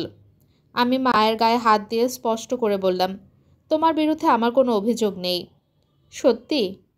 হ্যাঁ সত্যি, শুধু খানিকটা অভিমান আছে। কেন? তোমার জামাই যেমন মনে করে আমার ছেলের বাবা সে নয়, তুমিও তাই মনে করো। মা চমকে উঠে বললেন, এই কথা কেন বলছিস? আমি দীর্ঘ নিঃশ্বাস ফেলে বললাম, তুমি রাত দিন এত নামাজ পড়ো, রোজা রাখো, কিন্তু কখনো আমার ছেলের কবরের কাছে দাঁড়িয়ে একটু দোয়া পড়োনি। তার থেকেই এই ধারণা হয়েছে। বিশ্বাস করো মা, আমি ভালো মেয়ে। মা কাঁদতে কাঁদতে বললেন, ওই কবরটা আমি সহ্য করতে পারি না বলে কাছে যাই না, দূর থেকে দোয়া পড়ি মা। দিন রাত ওই আল্লাহকে ডেকে তোর ছেলের মঙ্গল কামনা করি। মা মারা গেলেন। যতটা কষ্ট পাবো ভেবেছিলাম পেলাম না, বরং নিজেকে যেন একটু মুক্ত মনে হলো। অতি সূক্ষ্ম হলেও স্বাধীনতার আনন্দ পেলাম। মনের এই বিচিত্র অবস্থার জন্য লজ্জাও পেলাম। মার মৃত্যুর মাসখানেকের মধ্যে আমার মধ্যে মস্তিষ্ক বিকৃতির লক্ষণ দেখা গেল। বারান্দায় দাঁড়িয়ে আছে, সন্ধ্যা হয় হয় করছে। হঠাৎ শুনলাম আমার বাচ্চাটা কাঁদছে, ওয়া ওয়া করে কান্না। এটা যে আমার বাচ্চার কান্না তাতে কোনো সন্দেহ রইল না। আমার সমস্ত শরীর কাঁপতে লাগলো। এরকম ঘটনা প্রায়ই ঘটতে লাগলো। রাতে ঘুমোতে যাচ্ছি, বাতি নিভিয়ে মশারির ভেতর ঢুকেছি, অমনি আমার সমস্ত শরীর ঝনঝন করে উঠল। আমি শুনলাম আমার বাচ্চা গলা ফাটিয়ে চিৎকার করে কাঁদছে। আমি ছুটে গেলাম কবরের কাছে। আমার স্বামী এলেন পেছন পেছন। তিনি ভীত গলায় বললেন, কি ব্যাপার, কি ব্যাপার? আমি বললাম, কিছু না। কিছু না তাহলে দৌড়ে চিৎকার করে নিচে নেমে এলো কেন? এমনি এসেছি, কোনো কারণ নেই। তোমার মাথাটা আসলে খারাপ হয়ে গেছে রূপা। বোধহয় হয়েছে। ভালো কোনো ডাক্তারকে দিয়ে চিকিৎসা করাও। আচ্ছা করাবো। এখন তুমি আমার সামনে থেকে যাও। আমি এখানে একা একা খানিকক্ষণ বসে থাকব। কেন? আমার ইচ্ছা করছে তাই। এখন বৃষ্টি হচ্ছে, তুমি অকারণে বৃষ্টিতে ভিজবে? হ্যাঁ, একজন ভালো সাইকিয়াট্রিস্টের সঙ্গে তোমার দেখা করা দরকার। দেখা করব, এখন তুমি যাও। সাইকিয়াট্রিস্টের সঙ্গেও দেখা করলাম, কাউকে জানালাম না, গেলাম একা একা। সাইকিয়াট্রিস্ট বেশ বয়স্ক মানুষ, মাথার চুল সব ধবধবে সাদা, হাসি খুশি মানুষ। তিনি চোখ বন্ধ করে আমার সব কথা শুনলেন। কেউ চোখ বন্ধ করে কথা শুনলে আমার ভালো লাগে না, মনে হয় কথা শুনছেন না। এর বেলায় সেরকম মনে হলো না। আমি যা বলার সব বললাম। তিনি চোখ মেলে হাসলেন, সান্ত্বনা দেওয়ার হাসি, যে হাসি বলে দেয় আপনার কিছুই হয়নি, কেন এমন করছেন। সাইকিয়াট্রিস্ট বললেন, কফি খাবেন? আমি বললাম, না। খান, কফি খান, কফি খেতে খেতে আমরা কথা বলি। বেশ, কফি দিতে বলুন। কফি চলে এলো। তিনি বললেন, আপনার ধারণা আপনি আপনার ছেলের কান্না শুনতে পান? ধারণা না, সত্যি সত্যি আমি শুনতে পাই। আপনি কান্না শুনতে পান তার মানে এই না যে আপনার ছেলেরই কান্না। ছোট বাচ্চাদের কান্না একরকম। আমি আমার ছেলেরই কান্না শুনতে পাই। আচ্ছা বেশ, সবসময় শুনতে পান না মাঝে মাঝে? মাঝে মাঝেই পাই। আগে থেকে কি বুঝতে পারেন যে এখন কান্না শুনবেন? তার মানে কি? গা শিরশির করে কিংবা মাথা ধরে, যার পরপর কথা শোনা যায়? না, তেমন কিছু না। আপনার মা মারা গিয়েছেন, তার কথা কি শুনতে পান? না। ছোটবেলায় এমন কিছু কি হতো, অর্থাৎ এরকম কান্না বা শব্দ শুনতে পেতেন? না। আপনার সমস্যাটা তেমন জটিল নয়। আপনার ছেলের মৃত্যুজনিত আঘাতে এটা হয়েছে। আঘাত ছিল তীব্র। এতে মস্তিষ্কের ইকুইলিব্রিয়াম খানিকটা ব্যাহত হয়েছে। আপনার কোলে আরেকটা শিশু এলে সমস্যা কেটে যাবে। আপনার যা হয়েছে তা জীবনের দুঃখজনক স্মৃতি মনে অবদমিত অবস্থায় আছে। অ্যাংজাইটি। আপনি চলে গেছেন অ্যাংজাইটি স্টেটে, সেখান থেকে নিউরাস্থেনিয়া। আপনার কথা কিছুই বুঝতে পারছি না। বোঝার দরকার নেই। এমন কিছু করুন যেন নিজে ব্যস্ত থাকেন। ঘুমের ওষুধ দিচ্ছি। রাতে ঘুমাবার সময় খাবেন, যাতে ঘুমটা ভালো হয়। যখন আবার কান্না শুনবেন তখন দৌড়ে কবরের কাছে যাবেন না, কারণ কান্না কবর থেকে আসছে না। শব্দ তৈরি হচ্ছে আপনার মস্তিষ্কে। আপনি নিজেকেই নিজে বোঝাবেন, মনে মনে বলবেন এসব কিছু না, এসব কিছু না। বাড়িটাও ছেড়ে দেন। ওই বাড়ি ছেড়ে অন্য কোথাও চলে যান। ডাক্তার সাহেবের ঘর থেকে বের হয়ে বেবি ট্যাক্সি নিয়েছি। ঠিক তখন স্পষ্ট আবার কান্নার শব্দ শুনলাম। আমার বাচ্চাটি যে কাঁদছে এতে কোনো সন্দেহ নেই। আমি মনে মনে বললাম, আমি কিছু শুনছি না, আমি কিছু শুনছি না। তাতে লাভ হলো না। সারা পথ আমি আমার বাচ্চার কান্না শুনতে শুনতে বাড়িতে এলাম। আমার স্বামী খুব ভালোভাবে পাশ করলেন। ইলেকট্রনিক্যাল ইঞ্জিনিয়ারিংয়ে প্রথম শ্রেণীতে প্রথম স্থান পেয়ে গেলেন। বিশ্ববিদ্যালয়েই তার একটি চাকরি হলো। আমরা আমাদের বাড়ি ছেড়ে কলাবাগানের 2 কামরার ছোট্ট একটা ঘর ভাড়া নিলাম। আমি সংসারে মন দেওয়ার চেষ্টা করলাম। প্রচুর কাজ এবং প্রচুর অকাজ করি। রান্নাবান্না করি, সেলাইয়ের কাজ করি, আচার বানানোর চেষ্টা করি। যে ঘর একবার মোছা হয়েছে সেই ঘর আবার ভেজা ন্যাকড়ায় ভিজিয়ে দেই। কাজের একটি মেয়ে ছিল, তাকেও ছাড়িয়ে দিলাম, কারণ একটাই, আমি যাতে ব্যস্ত থাকতে পারি। সারাদিন ব্যস্ততায় কাটে। রাতের বেলায়ও আমার স্বামী আমাকে অনেক রাত পর্যন্ত জাগিয়ে রাখেন। শারীরিক ভালোবাসার উন্মাদনা এখন আমার নেই, তবু ভান করি যেন প্রবল আনন্দের সময় কাটছে। আসলে কাটে না। হঠাৎ হঠাৎ আমি আমার বাচ্চার কান্না শুনতে পাই। আমার সমস্ত ইন্দ্রিয় অবশ হয়ে আসে। আমার স্বামী বিরক্ত গলায় বললেন, কি হলো, এরকম করছো কেন? আমি নিজেকে সামলাতে চেষ্টা করি। তিনি তিক্ত গলায় বললেন, এসব ঢং কবে বন্ধ করবে? আর তো সহ্য হয় না। মানুষের সহ্যের একটা সীমা আছে। আমি কাঁদতে শুরু করি।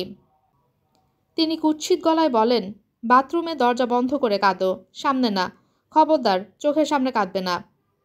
ভাড়া বাসায় বেশি দিন থাকা আমার পক্ষে সম্ভব হলো না। আমি প্রায় জোর করেই নিজের বাড়িতে ফিরে গেলাম। যে বাড়িতে আমার ছোট্ট বাবার কবর আছে সেই বাড়ি ছেড়ে আমি কি করে দূরে থাকব? নিজের বাড়িতে ফেরার পরপর আলস্য আমাকে জড়িয়ে ধরল। কোনো কাজেই মন বসে না। আমি বেশিরভাগ সময় বসে থাকি আমার বাবুর কবরের পাশে। দোতলার সিঁড়ি থেকে ক্রুদ্ধ চোখে দেখেন আমার স্বামী। তার চোখে রাগ ছাড়াও আর যা থাকে তার নাম ঘৃণা। মাথার যন্ত্রণা পুরোপুরি আগ্রাহ্য করে মিসির আলী তার নোট বই লিখে ভরিয়ে ফেলেছেন। রূপার লেখা বারবার করে পড়ছেন। স্বামীর সঙ্গে মেয়েটির সম্পর্ক তিনি ঠিক ধরতে পারছেন না।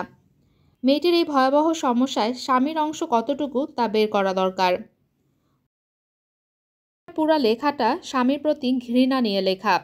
তারপরেও বোঝা যাচ্ছে ছেলেটি তার স্ত্রীকে সাহায্য করার চেষ্টা করেছে। সাইকিয়াট্রিস্টের কাছে নিয়ে গেছে। সাইকিয়াট্রিস্টের কথা মতো আলাদা বাসা ভাড়া করেছে।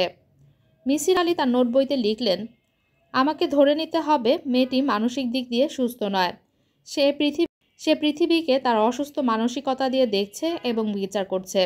স্বামীকেও সে একইভাবে দেখছে। সে তার স্বামীর যে ছবি যেভাবে এঁকেছে তাতে তাকে ঘৃণ্য মানুষ বলে মনে হচ্ছে। অথচ এই মেয়ে তার মার ছবি এঁকেছে গভীর মমতায়। মার ছবি এত মমতায় আঁকা সত্ত্বেও মার ভয়াবহ রূপ বের হয়ে এসেছে। আমার কাছে জয়নাল ছেলেটিকে হৃদয়বান ছেলেই বলে মনে হচ্ছে। এই ছেলে দুজন নিঃসঙ্গ মহিলাকে আনন্দ দেওয়ার জন্য হাসির গল্প করেন, তাদের হাসাতে চেষ্টা করেন। ছেলেটি দৃঢ়ভাবে বিশ্বাস করে তার স্ত্রী সন্তানটি তার নয়। তারপরেও সে স্ত্রীকে গ্রহণ করেছে, ভালোভাবে গ্রহণ করেছে এবং বলেছে মেয়েটা ভালো। রূপা শিশুর কান্না শুনেছে। এটা কেন হচ্ছে বোঝা যাচ্ছে না। মিসির আলি নোট বইতে কবে কবে কান্না শোনা গেল তা লিখে রাখতে শুরু করলেন। এর থেকে যদি কিছু বের হয়ে আসে। টেইন দেখা আইসি। মিসির আলি লেখা থামিয়ে অবাক হয়ে বললেন, কি দেখে এসেছ? ট্রেন, রেলগাড়ি। আপনি বললেন রেলগাড়ি দেখতে। চলন্ত রেলগাড়ি কী রঙের দেখা যায় তা দেখতে কইলেন। দেখলাম। কি দেখলে? কালো দেখা যায়? জি না, সবুজ দেখা যায়। সবুজ জিনিস চলন্ত অবস্থায় যেমন সবুজ, থামন্ত অবস্থায়ও সবুজ। এটা হলো আপনার সাধারণ কথা। মিসির আলি চিন্তিত মুখে বললেন, সাধারণ ব্যাপারেও মাঝে মাঝে কিছু অসাধারণ জিনিস থাকে বুঝলু। সেই অসাধারণ জিনিস খুঁজে বের করতে আমার ভালো লাগে। সারা জীবন তাই খুঁজেছি। কখনো পেয়েছি, কখনো পাইনি। চলন্ত ট্রেন তোমাকে কেন দেখতে বললাম জানো? জি না। আমি লক্ষ্য করেছি উড়ন্ত টিয়া পাখি কালো দেখা যায়। সবুজ রং গতির কারণে কালো হয়ে যায় কি না সেটা আমার দেখার ইচ্ছা। উড়ন্ত টিয়া পাখি কালো দেখা যায় জানতাম না স্যার। আমিও জানতাম না, দেখে অবাক হয়েছি। আচ্ছা বজলু, তুমি যাও, আমি এখন জরুরি একটা কাজ করছি। একটি মেয়ের সমস্যা নিয়ে ভাবছি। বজলু বলল, গৌরীপুর থেকে ডাক্তার সাহেব আসছেন, আপনারে দেখতে চান। এখন দেখা হবে না। আপনার মাথা ধরার বিষয়ে কথা বলতে চান। এখন কথাও বলতে পারবো না, আমি ব্যস্ত, অসম্ভব ব্যস্ত। বজলু মানুষটার মধ্যে ব্যস্ততার কিছু দেখল না। কাত হয়ে বিছানায় পড়ে আছেন, হাতে একটা খাতা। এর নাম ব্যস্ততা? বজলু মাথা চুলকে বলল, রাতে কি খাবেন স্যার? চা খাবো। ভাত তরকারির কথা বলতেছিলাম। হাঁস খাইবেন স্যার? অবশ্য বর্ষাকালে হাঁসের মাংসে কোনো টেস্ট থাকে না। হাঁস খেতে হয় শীতকালে, নতুন ধান ওঠার পরে। নতুন ধান খাওয়ার কারণে হাঁসের শরীরে হয় চর্বি। তুমি এখন যাও বজলু। মিসির আলি খাতা খুললেন। আমার স্বামী MS ডিগ্রি করার জন্য আজ সকালে টেক্সাস চলে গেলেন। টিচিং অ্যাসিস্ট্যান্টশিপ নিয়ে গেলেন। যাবার টিকিট আমি করে দিলাম। তিনি বললেন, আমি 6 মাসের মধ্যে তোমাকে নিয়ে যাব, তুমি পাসপোর্ট করে রাখো। আমি বললাম, আমাকে নিতে হবে না, আমি ঢাকা ছেড়ে কোথাও যাব না। ঢাকা ছেড়ে যাওয়াই তোমার উচিত। কোনটা আমার উচিত কোনটা আমার উচিত নয় তা আমি বুঝব। তোমার হাজব্যান্ড হিসেবে আমারও বোঝা উচিত। অনেক বুঝেছ, আর না। তুমি কি বলতে চাচ্ছ স্পষ্ট করে বলো। যা বলতে চেয়েছি স্পষ্ট করেই বলেছি। তুমি কি আমার সঙ্গে বাস করতে চাও না? আমি একটু সময় নিলাম, খুব বেশি না, কয়েক সেকেন্ড। এই কয়েক সেকেন্ডকেই মনে হলো অনন্তকাল। তারপর তার চোখের দিকে তাকিয়ে স্পষ্ট গলায় বললাম, না। কি বললে? বললাম না। ও আচ্ছা।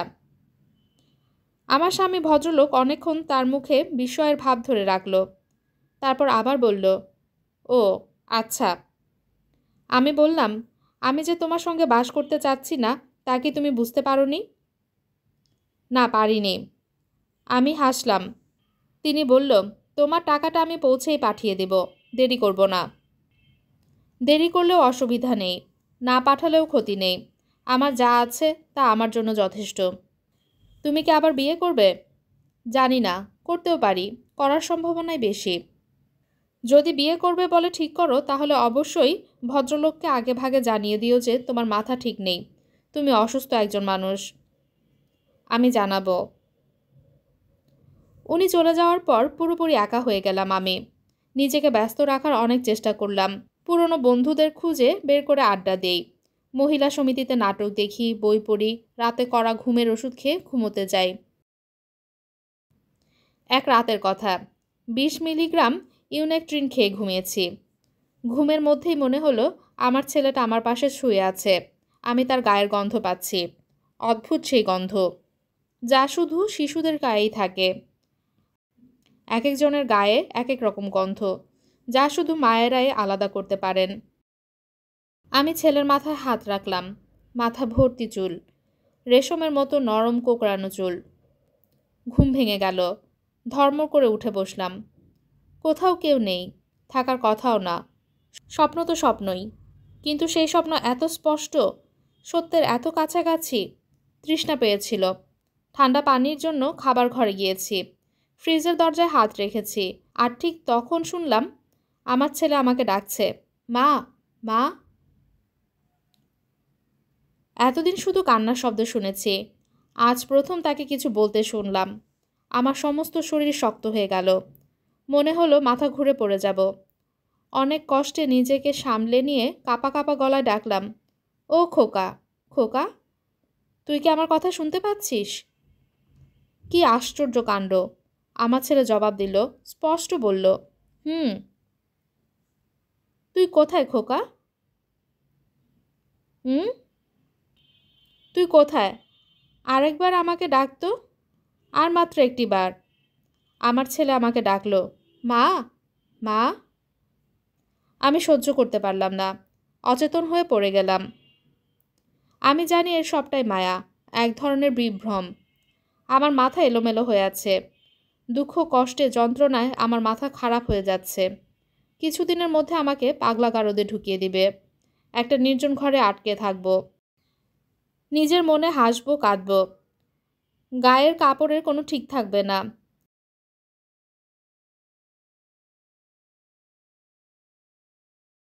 অ্যাটেন্ডেন্টদের কেউ কেউ আমার গায়ে হাত দিয়ে আনন্দ পাবে। আমার কিছুই করার থাকবে না। এই সময় আমার এক বান্ধবী রেণুকা বলল, বুড়ি, তুই ছবি করবি? আমার মামা ছবি বানাচ্ছে। অল্প বয়সী সুন্দরী নায়িকা খুঁজছেন। তোকে দেখলে হাতে আকাশের চাঁদ পাবেন। তুই এত সুন্দর। আমি বললাম, তোর ধারণা আমি সুন্দর? সে বলল, পৃথিবীর 4 জন রূপবতীর মধ্যে তুই একজন। সেই 4 জনের নাম শুনবি? তুই, তারপর Helen of Troy, queen of সেবা, ক্লিওপেট্রা। তুই রাজি থাকলে আমি মামাকে বলে দেখি। আমি তো অভিনয় জানি না। বাংলাদেশি ছবিতে অভিনয় করার প্রথম এবং একমাত্র যোগ্যতা হচ্ছে অভিনয় না জানা। তুই অভিনয় জানিস না শুনলে মামা আনন্দে লাফাতে থাকবে। করবি অভিনয়? করব। চল, এখনই তোকে মামার কাছে নিয়ে যাই। প্রথম ছবি হিট করলো, দ্বিতীয় ছবি হিট করলো, তৃতীয়টা হলো সুপারহিট। ছবি করা তো কিছু না, নিজেকে ব্যস্ত রাখা। ডাবল শিফট কাজ করি, অমানসিক পরিশ্রম। রাতে ঘুমের ওষুধ খেয়ে মরার মতো ঘুমাই। অনেক দিন ছেলের কান্না শুনি না, কথা শুনি না। মনে হলো আমার মনের অসুখটা কেটে গেছে। এতে আনন্দিত হবার কথা, তা হই না। আমার ছেলের গলা শোনার জন্য অধীর হয়ে থাকি। তারপর একদিন তার কথা শুনলাম। জায়া জননী ছবির ডাবিং হচ্ছে। পর্দায় ঠোঁট নাড়া দেখে ভয়েস দেওয়া। একটা বাক্য কিছুতেই মেলাতে পারছি না। ক্লোজ আপে ধরা আছে বলে ফাঁকি দেবার উপায় নেই। ঠোঁট মেলানোর চেষ্টা করতে করতে মহা বিরক্ত বোধ করছি। ডিরেক্টর বললেন, কিছুক্ষণ রেস্ট নাও রূপা, চা খাও, 10 মিনিট টি ব্রেক। আমি আমার ঘরে চলে এলাম। নায়িকাদের জন্য আলাদা একটা ঘর থাকে, সেখানে কারো প্রবেশাধিকার নেই। আমি একা একা চা খাচ্ছি। হঠাৎ আমার ছেলের গলা শুনলাম। প্রায় 2 বছর পর শুনছি, কিন্তু এত স্পষ্ট, এত তীব্র, আমার শরীর ঝনঝন করে উঠল। মা, ও মা। কি খোকা, তুমি কি করো? চা খাচ্ছি। তুমি কোথায়? তুই কোথায় খোকা, তুই কোথায়? এইখানে। কি করছিস? খেলছি। ও খোকা, খোকা। কি খোকা, খোকা? হুম, কাছে আয়। আমার ছেলে কাঁদতে শুরু করলো। তারপর আবার সব চুপচাপ হয়ে গেল। আমি ঘর থেকে বের হয়ে ডিরেক্টরকে বললাম, আজ আর কাজ করব না, আমাকে বাড়ি পৌঁছে দিন, আমার ভয়ঙ্কর খারাপ লাগছে। সেই রাতে আমি এক গাদা ঘুমের ওষুধ খেলাম। মরবার জন্যই খেলাম। ডাক্তাররা আমাকে বাঁচিয়ে তুললেন। মিসির আলি খাতে বন্ধ করে ডাকলেন, বজলু। বজলু ছুটে এলো। মিসির আলি বললেন, আমার ঢাকা যাওয়া দরকার। এখন যদি রওনা দিই তাহলে কতক্ষণে ঢাকা পৌঁছাবো? বজলু হতভম্ব হয়ে বলল, এখন কি যাইবেন? রাত 10টা বাজে। গৌরীপুর থেকে ঢাকা যাবার কোনো ট্রেন কি নেই, যে ট্রেন শেষ রাতে ছাড়ে? চলো রওনা দিয়ে দেই। স্যার, আপনার মাথাটা খারাপ। কিছুটা খারাপ তো বটেই। জ্যোৎস্না রাত আছে, জ্যোৎস্না দেখতে দেখতে যাব। সত্যি যাইবেন? হ্যাঁ, সত্যি যাব। একটি দুঃখী মেয়ের সঙ্গে দেখা করা দরকার, খুব দরকার। রূপা অবাক হয়ে তাকিয়ে আছে। মিসির আলি বললেন, এমন করে তাকাচ্ছ কেন? চিনতে পারছো না? পারছি। আমি তোমার খাতা ফেরত দিতে এসেছি। সবটা পড়িনি, অর্ধেকের মতো পড়েছি। সবটা পড়েননি কেন? সবটা পড়ার প্রয়োজন বোধ করিনি। আমার যা জানার তা জেনেছি। তুমি শান্ত হয়ে আমার সামনে বসো। আমার যা বলার বলবো। আমি যখন বলবো তখন আমাকে থামাবে না, চুপ করে শুনে যাবে। রূপা কিছু বলল না, তীক্ষ্ণ দৃষ্টিতে তাকিয়ে রইল। মিসির আলি বললেন, তোমার খাতা পড়ে প্রথম যে ব্যাপারটায় আমার খটকা লেগেছে তা হলো, তোমার ছেলের কবর গোরস্থানে কেন হলো না? কেন তোমাদের বাড়িতে হলো? তোমার মা কেন এই কাজটি করলেন? যে মহিলা স্বামীর স্মৃতিচিহ্ন রাখেন না, সেই মহিলা নাতির স্মৃতিচিহ্ন ধরে রাখার কেন চেষ্টা করবেন? রহস্যটা কি? দ্বিতীয় খটকা, তোমার মা ধর্মপ্রাণ মহিলা। তিনি তোমার ছেলের কবরের কাছে দাঁড়িয়ে কখনো দোয়া দুরুদ পড়েন না। এর মানে কি? এটা কি তাহলে কবর না, মেয়ে ভোলানোর চেষ্টা? গোরস্থানে কবর দিতে হলে ডেথ সার্টিফিকেট লাগে। তার কাছে ডেথ সার্টিফিকেট ছিল না, কারণ বাচ্চাটি মরেনি। তুমি নিজেও তোমার মৃত শিশু দেখোনি।